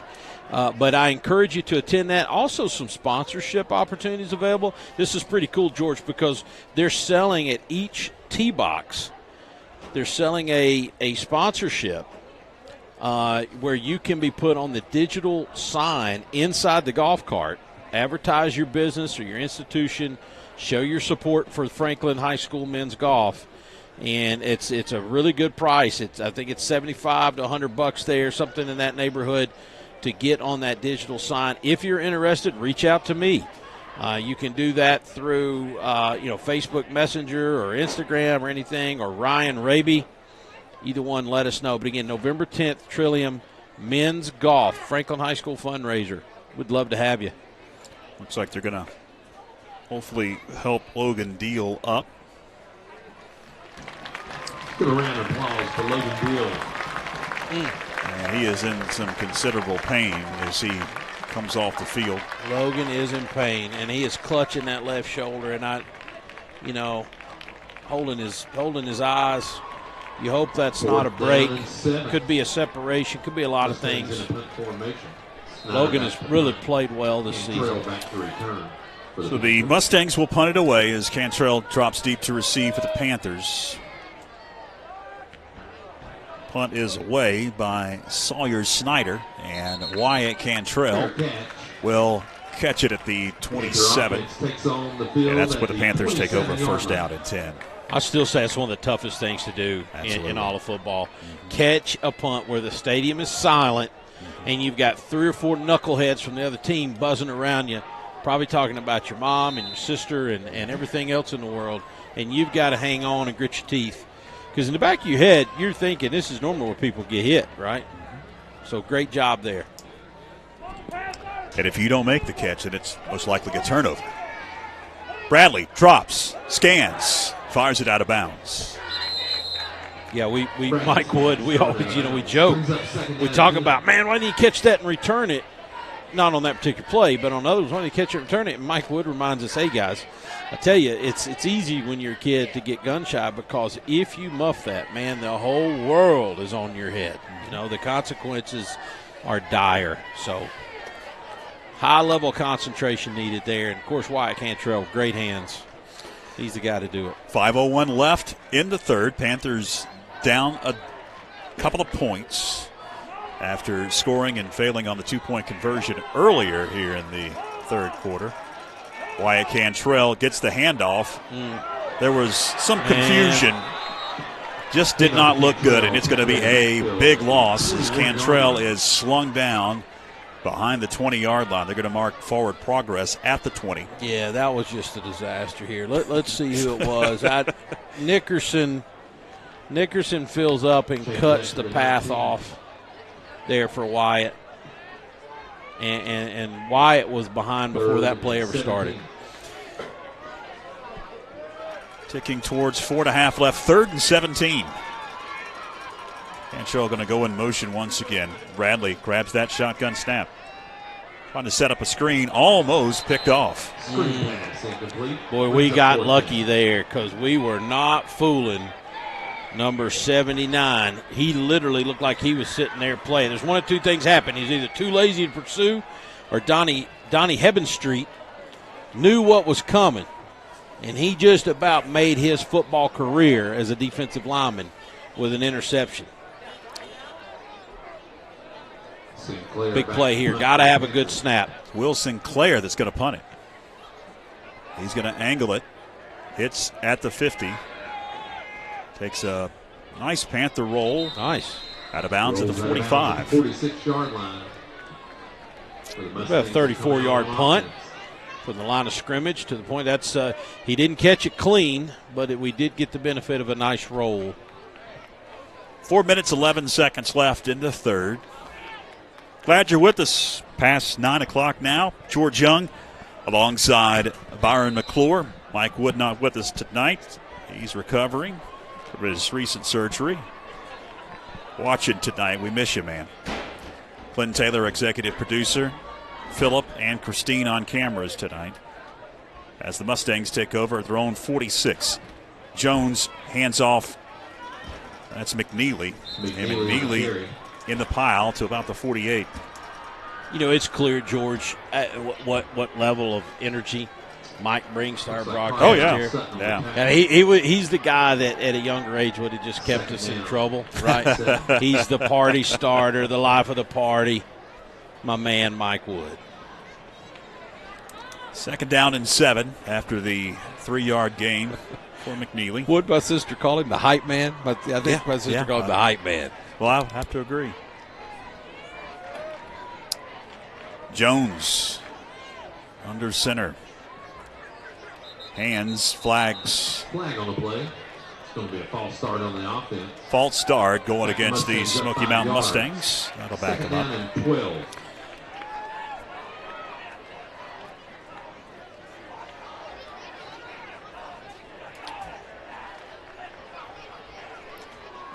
Second down and 12 upcoming. Hard to believe the football season is just about over. Next week and the following week, and that's the regular season. It's crazy. Goes by quick. Basketball right around the corner. Practice starts October 30th. I talked to Plemons this week.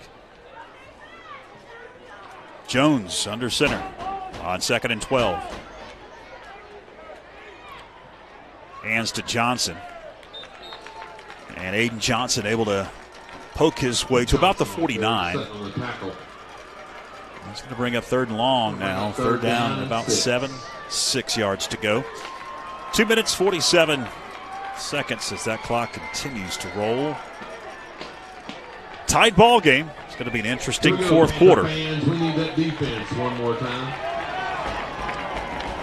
Fans get on their feet here at the pit. We've got whistles. Look like some movement on that line of scrimmage for the Mustangs. The indication is a false start on the offense. Great job. That'll be 5 yards, and it'll be third down and 11 yards to go for the Smoky Mountain Mustangs. Mark it back to the 45-yard line. Two teams not going to throw it a whole bunch. When we enter a game as the team most likely to throw the football, that is something else, right? Smoky Mountain has chewed up a lot of clock on their own tonight. They run it a lot. So 2 minutes to go here in the third. Third and 11. Jones being chased. Looks to fire, and it is picked off. No, incomplete. They're going to say that he had it briefly but dropped it. I think it. Braylon DeZarn had his hands on it. We'll see if we've got a good angle. Yeah, I think he let that thing travel to his gut, and it just sort of, hit his knee. Hit his knee, went through his hands, hit his knee, and couldn't secure it. Yeah. So it is fourth down for the Mustangs, 4th and 11. And Coach Ricky Brindley will punt it away. By the way, great replay job, Clinton. Absolutely. Snyder will punt it away. How did we not get that? He launches one into the night sky. Oh, my goodness. Oh, what? Oh, wow. Boots it through the end zone. Oh, it's a touchback. Yeah. I didn't know if it hit the pylon or went into the end zone. We got to get a replay on this What a one. weird play. First of all, I don't understand how we didn't block it, but look at this. He batted it. What is he doing? Into the end zone. Wow. Okay, so that's number one. Yeah. That's Jace Stillwell. Yep. Mm-hmm. I have not seen Jace. I said earlier, wasn't on the field. I did not see him early on. But Jace there, probably like to have that one back. Yeah, the Panthers caught a break. It'll be 1st and 10 at the 20-yard line. I apologize to Mom and Dad. I didn't know he was. I had not seen Jace out there, but evidently he is. On special teams. Braden Hervey turns the corner, and Hervey knocked out at the 28. It'll be a gain of 8 yards. And second and short coming up for the Panthers. Under a minute and a half left here in the third quarter. Quick moving third quarter. What a nice effort by Braden Hervey, George. And you're right, a quick moving third quarter. That was my point earlier. Mm-hmm. When we enter a game and Franklin is the team most likely to throw it. Oh, it tells you something there. Clock's rolling and rolling. Nickerson picks up the first down right up the middle, shaking defenders. Nickerson at the 50. Ball pops out. Who's got it? Smoky Mountain. Smoky Mountain able to recover the Nickerson fumble. Robert Burns comes out with it. Wow, I mean, a great run, right? And gets out here and just pokes it out. Well, he takes it to one hand, and he's trying to chicken fight there with number 5, I believe that was, and he just pokes it out. That's the second turnover for the Panthers. Smoky has 2 turnovers. Those took place all the way back in the first quarter. 49.8 seconds left, third quarter. Jones shotgun. And we've got whistles, and we've got more movement across that offensive line. It'll be a 5-yard penalty. For the Mustangs, it'll push it back to the 40-yard line.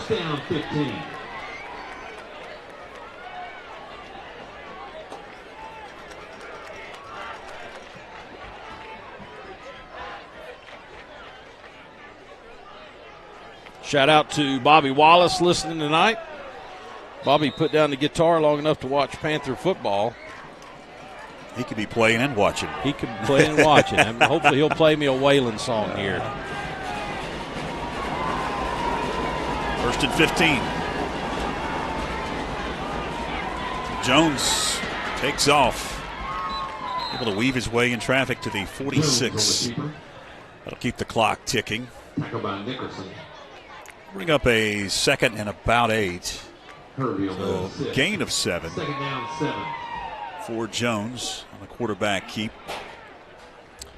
And they do not have to snap it, but looks like they will.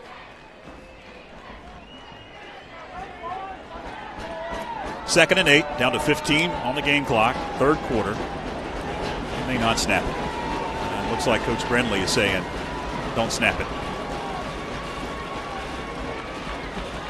So we will head to the fourth quarter in a 2-point ball game of the Smoky Mountain Mustangs up 14-12. Stay with us, fans.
Welcome back as we head to the fourth quarter.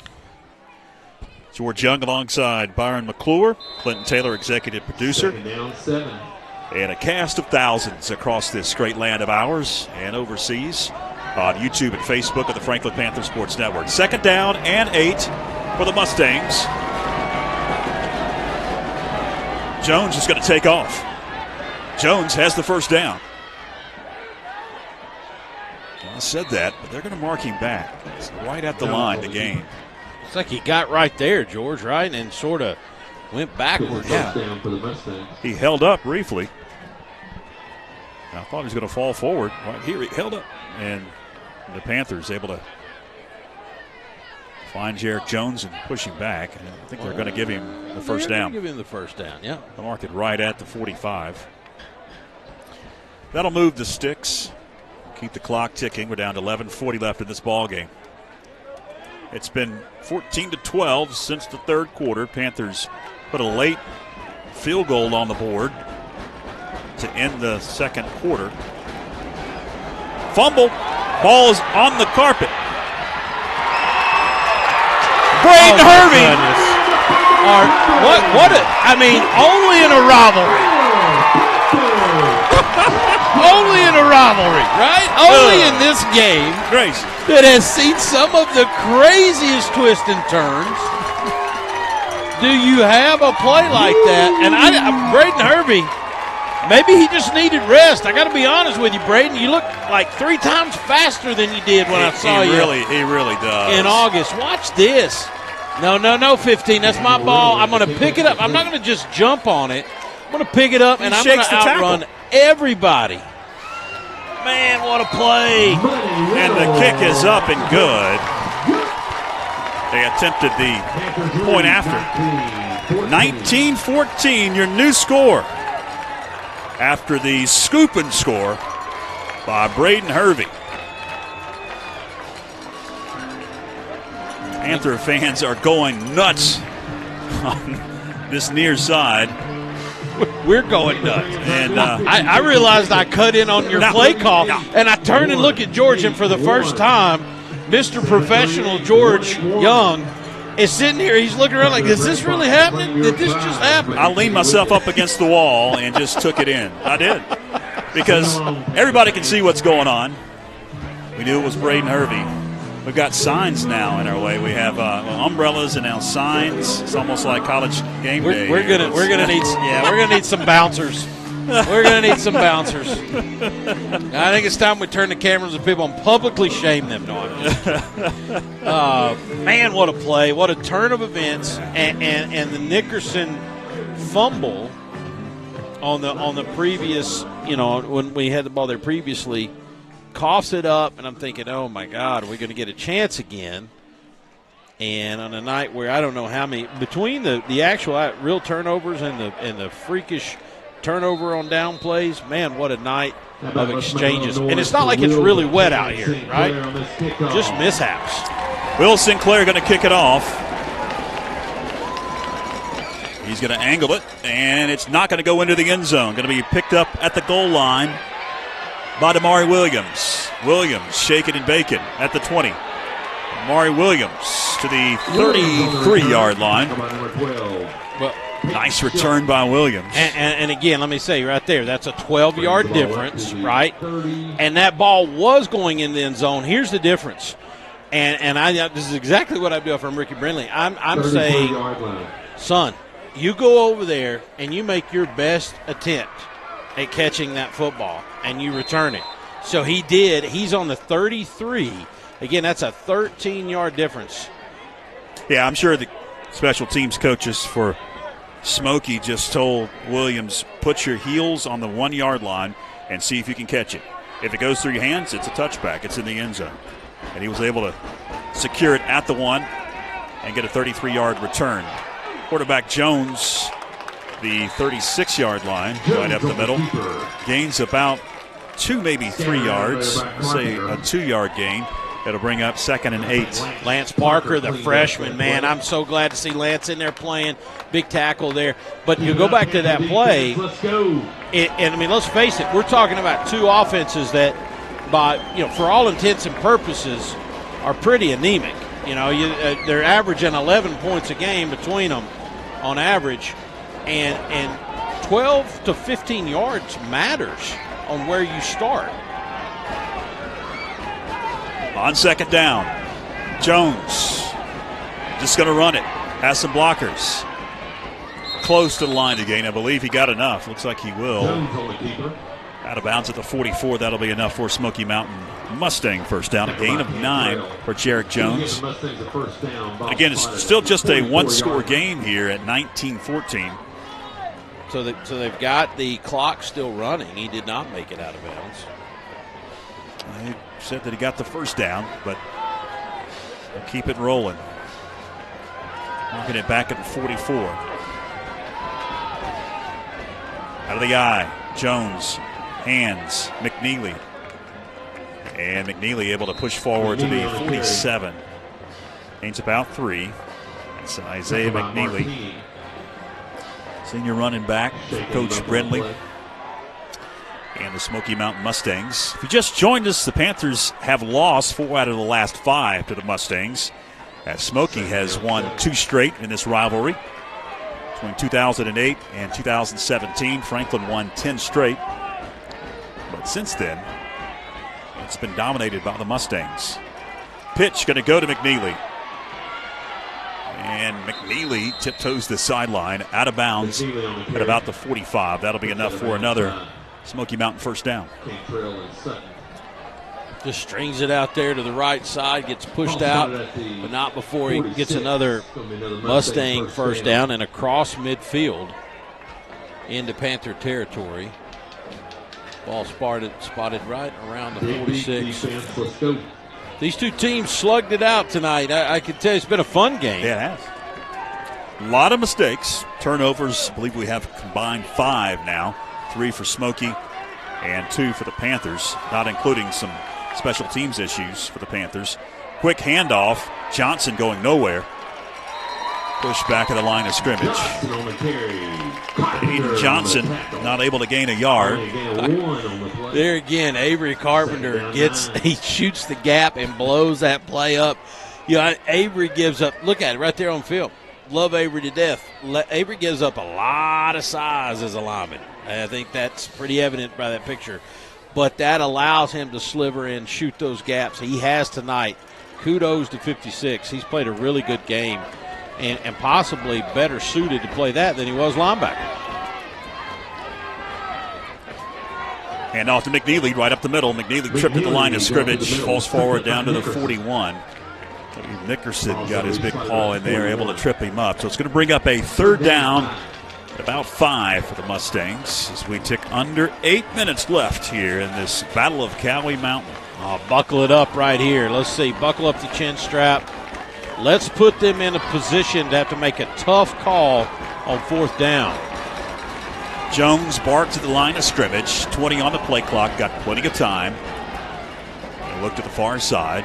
Looks like he's going to change the play call. Looks to pass. Going deep. As a receiver streaking. Diving, can't make the play.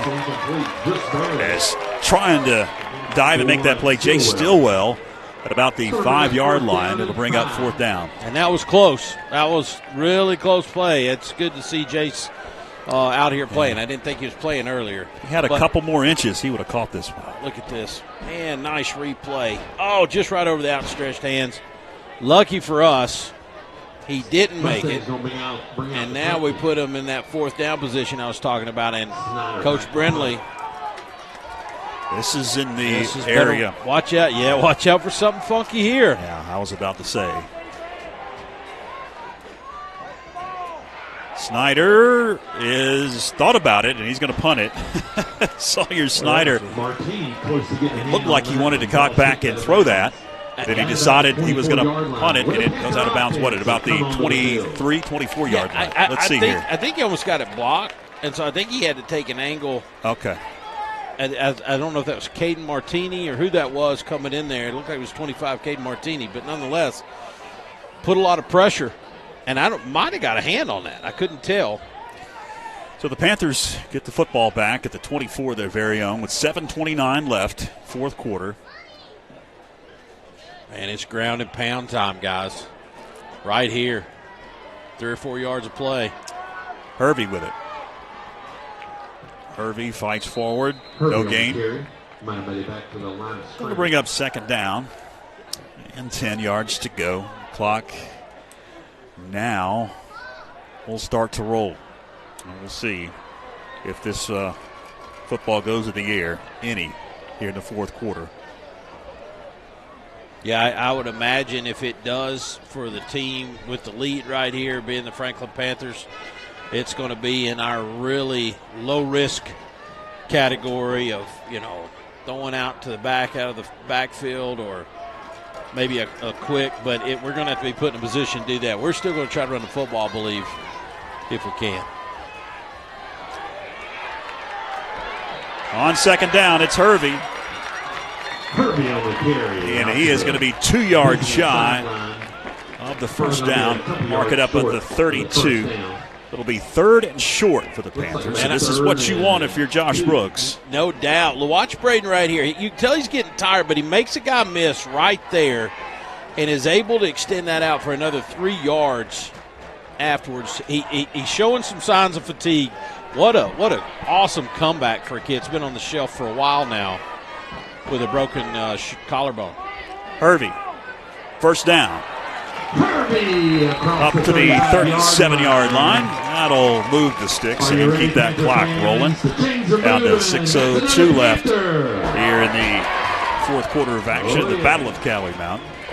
Oh, what a great shot.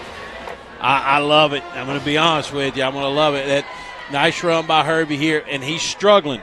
Now, what the real replay was just a second ago when he was thinking he might need a breather, and the sophomore – Attic Sutton said, we got to have you. We have to have you. Right now is the time, man. And so, yeah, that was a great great shot. I wish we had that. And that just talks to the leader that Attic Sutton is. Down to 5 on the play clock as Bradley snaps it. Gives it to Hervey, and he is going to weave his way to the 40-yard line. About a 2-yard gain. And again, here it is. You can tell. Right, watch this right here. He wants out. Attic Sutton said, absolutely not, big dog. No, sir. Look at him. Attic's bowing up on him. Just bowing up. Hervey knows. Hervey knows. We've got a whistle. And we've got timeout on the field. Great one going here at the pit in the Battle of Cowie Mountain. Coming up next week, a bunch of broadcast here on the Franklin Panther Sports Network. So if you have not liked our Facebook page, subscribe to our YouTube channel. We've got a lot of great ball coming your way. Volleyball coming up on Monday. More football next Thursday, and then volleyball on the high school side in the 3A state playoffs is the 21-1 Lady Panthers will take to the floor in the first round of the state playoff. And you know what makes that more special there, going back to that little moment between Attic and Braden. By Braden Hervey coming back, he's taken away 20 carries from Attic Sutton tonight. I mean, let's just call it what it is. And Attic is such a selfless kid that he says, man, I want you in the game. I want you to carry the football. 2nd and 7. Choke goes in motion. Hand goes to Attic Sutton, and he is going to be hemmed in at the line of scrimmage. Now a whistle and a timeout for Smoky Mountain. So Coach Brindley wants to keep as much time on that clock as he can. 3rd down and 7 coming up as we take a quick break. Stay with us.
Welcome back out of the timeout. Panthers facing a 3rd down and 7. Bradley drops, heaves in the air, tipped around, and was it picked off? Yes. Picked off by the Mustangs. Angel Hernandez at the 40, make that the 47-yard line. The Mustangs with a turnover. Again, watch this. Karam off the fingertips, boom, boom. And that is the 2nd time they've benefited. The first time it was a touchdown. Long touchdown play, and that Karam ends up an interception, turnover for the Panthers.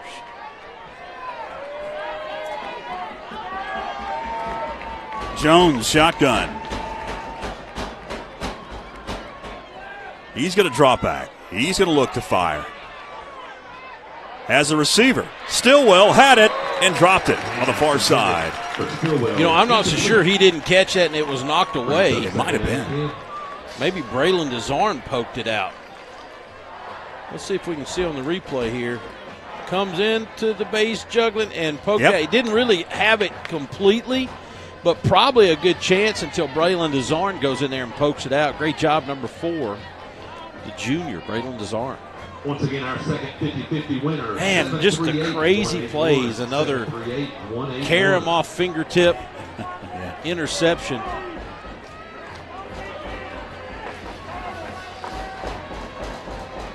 Jones race to the near side. Look downfield. Fire has the receiver. Bobbled, caught, out of bounds at the 42-yard line. Stillwell able to catch that one. He's still going to be about a yard shy of a first down. Nope, they're going to say it will be a Smoky Mountain first down, so they'll move the sticks. 4:26 to go. Man, this one's going to, and if you're tuning in, if you're just tuning in and you have not watched this game, you think, 2-5 teams, who cares?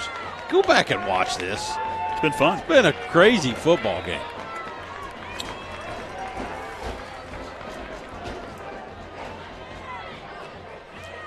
Jones takes off and able to gain a couple. Jones on the keeper, tackled by Martini. So officially a gain of 3. 2nd and 7 as we approach 4 minutes left. Both teams have turned the ball over 3 times. Panthers have turned the ball over twice in this second half. Smoky once. Smoky's was a scoop and score fumble. Jones takes off, but we've got whistles. Flag on the play. Got a flag. Flies at the line of scrimmage. It'll be a procedure penalty, false start going against the Mustangs. It'll be a 5-yarder, make it 2nd down and 12. 2nd down, 12. We'll take any kind of help we can get at this point if you're pulling for the red team. Pushes it back to the 45 after the penalty. But it certainly opens the playbook for Ricky Brindley. And, again, they've got to make plays right now. They've plugged along and tried to run the football all night long, but I imagine they're going to try to throw at some of these receivers they have. Jones drops deep, being chased. Heaves, has a receiver. It's caught. First down for the Mustangs as Lincoln Sutton, the target. And they'll mark him down to the 30-yard line, 12-yard gain. Yeah, Jones rolls out to his left. I thought he was going to get hit there, but able to dump it downfield. Approaching 3 minutes left as that clock continues to tick. Jarek Jones directing his offense. Drops, looks, heaves, has a receiver, caught. Stillwell, touchdown, Smoky Mountain. Didn't hear much from Stillwell in the first half, but that play is huge to put his team back in front. And now you got to wonder, is Ricky Brindley going to go for 2 here to make it a 3-point lead, try to protect his lead? Franklin, it is well known with plenty of kicking prowess, but it looks like they're lining up. Nope. They had the kicking team out. Is he making a change? They have to call a timeout. I haven't started the play clock yet. Somebody over there got their shoes off counting toes and realizes maybe that's what they got to do there. But a nice throw by Jones, catch by Stillwell. Again, the leading receiver on their team, and Smoky will go for 2. Jones will now head to the sideline because a timeout is called by Coach Ricky Brindley. And the Mustangs want to talk it over before this 2-point conversion, and this could be big here. Yeah, 3 minutes left, 2:58. Franklin does have a leg in a kicker. We have seen long-distance field goals made throughout the season. This is big here. Just a 1-point advantage. You can go up 3, and the only damage the Panthers could do is to tie the ball game with the field goal. Yeah, no, it's definitely big. You leave the door wide open right here if you're Smoky Mountain and you don't get this in the end zone because a field goal wins it. But then again, even if they do the extra point here, a field goal still wins it, which is why there's no doubt you got to go for 2. You've got the lead. Now you want to extend it to where they at least, if a field goal presents itself, you at least got a chance to go maybe get the ball back or go to overtime. Big play. Jones awaits that shotgun snap. He's just going to take off. Tries to go to the pylon, and he is out of bounds. Oh, and that's huge. 2-point conversion is That's no huge. good. Big play. That leaves the door open. Now, I would just assume the Panthers march it down here and score a touchdown, George, but that just left it open. A field goal could win it. Jones going to his right side, and that's Hervey and Cantrell. They're going to push him out and deny him the pylon there. Great shot, great replay. So 20-19 is the score with 2 minutes 58 seconds left. Panthers will receive the kickoff and need a field goal to take the lead. Wow, this has been an incredible ball game. It is, and this is a game that if this was two, teams that were 6-1 or 7-0, you'd be like, oh man, this is the game of the week. Again, throw the records out right here. This is just a great football game. A lot of craziness. I'll be honest with you. A couple possessions ago, I quit taking notes because of all the nuttiness. Right, keeping up with all the fumbles and the turnover on downs. And tonight, Smoky Mountain has twice. Once on a carom offensively scored a long touchdown, and once off a carom from a Franklin pass intercepted the ball, and that's what got them in position to score and take the lead. So back and forth, crazy game. Lopez has teed it up. He's going to angle it. Gathered in. Far-sided, about the 15, 20, 25. Pushing it near side. Sizemore and or is it Cantrell again? Yeah, it was Cantrell. Why Cantrell up to the 29-yard line. So that's where the Panthers take over 1st and 10. So decent field position. At least you're not in the shadow of your own goalpost. Yeah. 2 minutes, 49 seconds left. Got to get a field goal. Yeah, and I know you got 3 downs to get a first down. I've been watching this game for a while. I understand that. But this first play right here, man, it'd be nice to get some momentum going. Braden Hervey slung down behind the line of scrimmage. Panthers do have 3 timeouts, as you can see on our live scoreboard. Smoky has just 1. Battle of Cowie Mountain heading down to the wire. Loss of a yard for Braden Hervey. 2nd and 11. Pass complete. Choke. 30. 40. Out of bounds. Nice play. Flag comes out.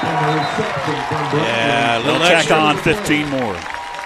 Williams with a little extra there after the play. 41-yard line. And that's huge. If that's 15 yards, man, that's a crucial mistake. Nice catch. Play. Grab the face mask. Okay, face mask. All right. Yeah. So we'll see if that's a 5. Is that a 5? Yeah. That's a 5-yarder.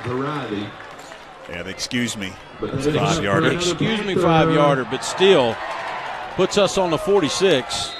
It's our own 46, but we're moving. Did get out of bounds, and the penalty stops the clock. 2:15 left. Hervey. Oh, wow.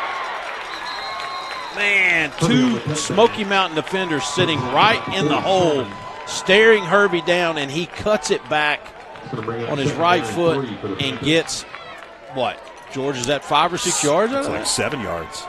Nice 2nd and 3 for Hervey, and we've got a whistle. Looks like a injury or a timeout, Smoky Mountain. So we'll be able to get this replay here. Watch this. Staring 2 guys. There's 4. There's 45. Look at this cut. Yeah. Man. Nice job, Braden Hervey, having really the night of his career on his return here. The Smoky calls their final timeout. Franklin still has 3 in their back pocket. $1:52 left here in the 4th. Panthers just need a field goal. But if you have not watched throughout the season, Panthers have a terrific kicking game. And their field goal kickers have powerful legs. So you don't need to get too many more yards before you get into field goal range. Obviously, you want to make it, if it comes down to the field goal, as easy as possible. But in high school, field goal, any distance is not easy. No, but I mean, even if you get to the 20, here's the thing: you get to the 20-yard line, that's still a 37-yard attempt, right? So, distance has not been the issue; it's the accuracy. 2nd and 3. Hervey. About the 42-yard line. That'll be enough for a Panther first down, I believe. There is a flag. Timeout call before the play.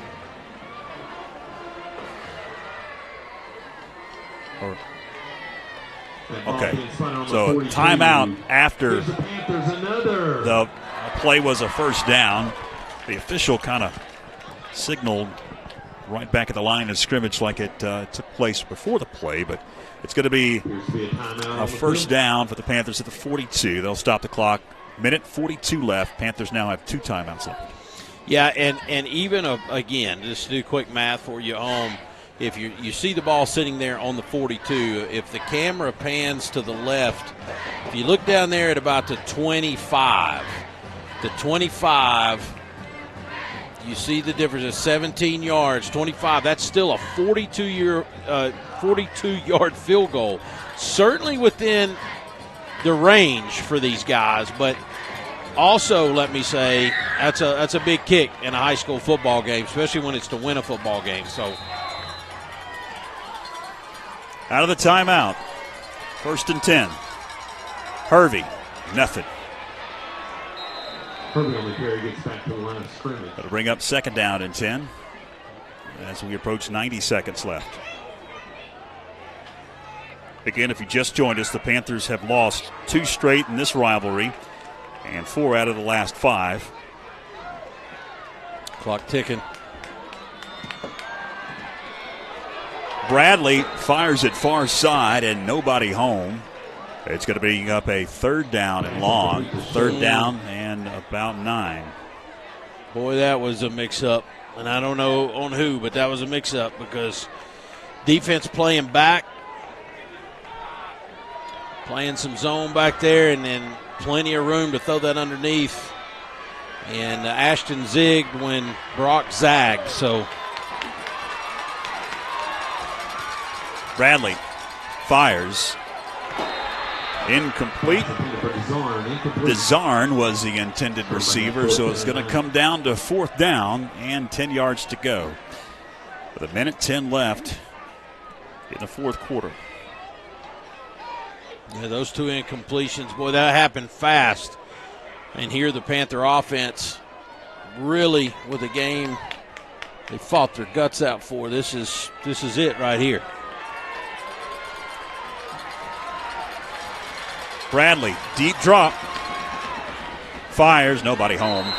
Turnover on downs. Pass just wide. Trying to set up, I think that was Braylon Desarn set down on the sideline over there. But just wide. That's pretty much going to do it unless there's a fumble or something odd happens. Nice Miami.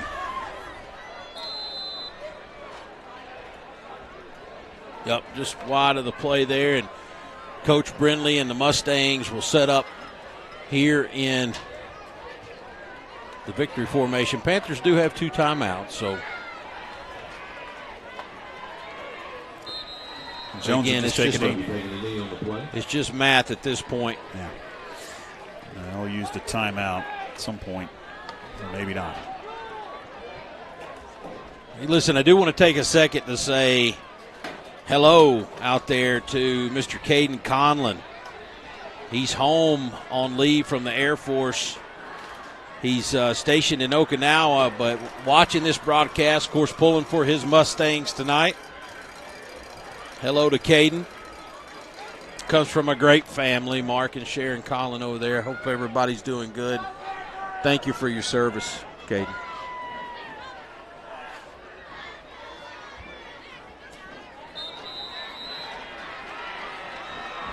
Will that do it? It looks like it will. That'll do it. What a game, man. What a game. Twists and turns. And the Smoky Mountain fans are elated. And again, I tell you, you tune in, you see 2-5 teams, you think, what's going on here? Not much. What a crazy game.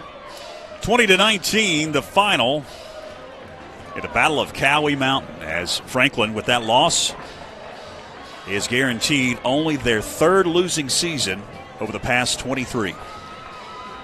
That is, that's it's unfortunate, disheartening, but it also tells you about the long-term success of this program, and something I know that will weigh heavy on Coach Brooks' heart. But again, the effort was there tonight. Execution not always at times, but the effort was there, and this Panther team really gave us a good shot to win tonight. And hats off, Mustangs. Hats off to Coach Brindley and the Mustangs. They fought hard, stayed in this thing all night long, but it really a great game, and it come down to two teams that really have a hard time capitalizing on offense, and they tried to give each other every chance they could. Interceptions and fumbles and muffed punts and all kinds of stuff, but in the end, Smoky Mountain had just enough to prevail, and you see the look there, the profile of Coach Josh Brooks. This one hurts. Hurts for his kids. It hurts for him. Been a tough season, and this is one the Panthers would have liked to have had, but it's not going to happen tonight. 20-19, the final. Smoky Mountain has won 3 straight in this rivalry. And that's pretty much going to wrap up our coverage of Panther football for the 2023 season. Who knows what the future holds for the Panther Pit? Hopefully we're not playing here next year, to be honest. That means that they are building a new high school.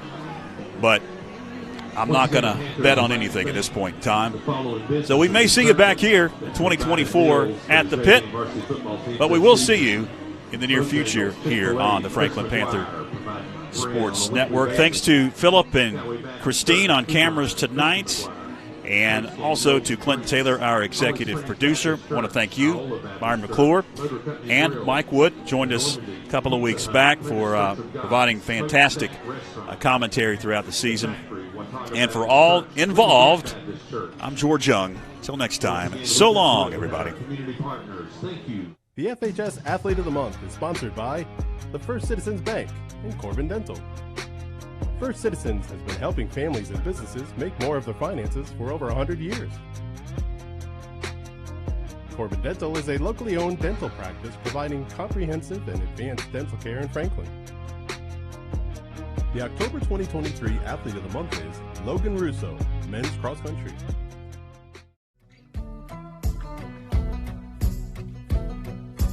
That's it. Let's go!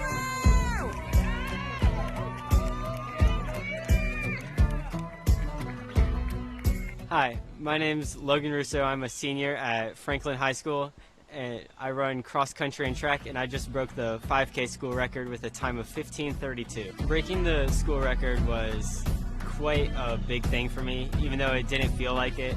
I've always been believing in myself that I could break any record or go as fast as I want, except I've just had to prove those times to everyone else. And this time I've finally done it, and now I can finally just know for sure that I am that fast.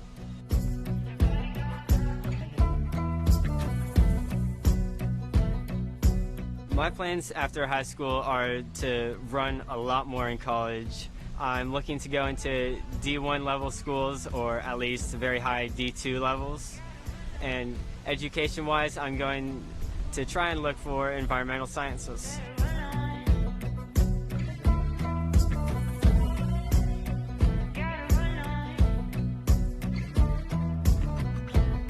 What I love about running is just everything about it. The daily training, the speed workouts, the competitions, all the competitors, the teammates, everything about it. Just moving fast and having schedules my day for the training.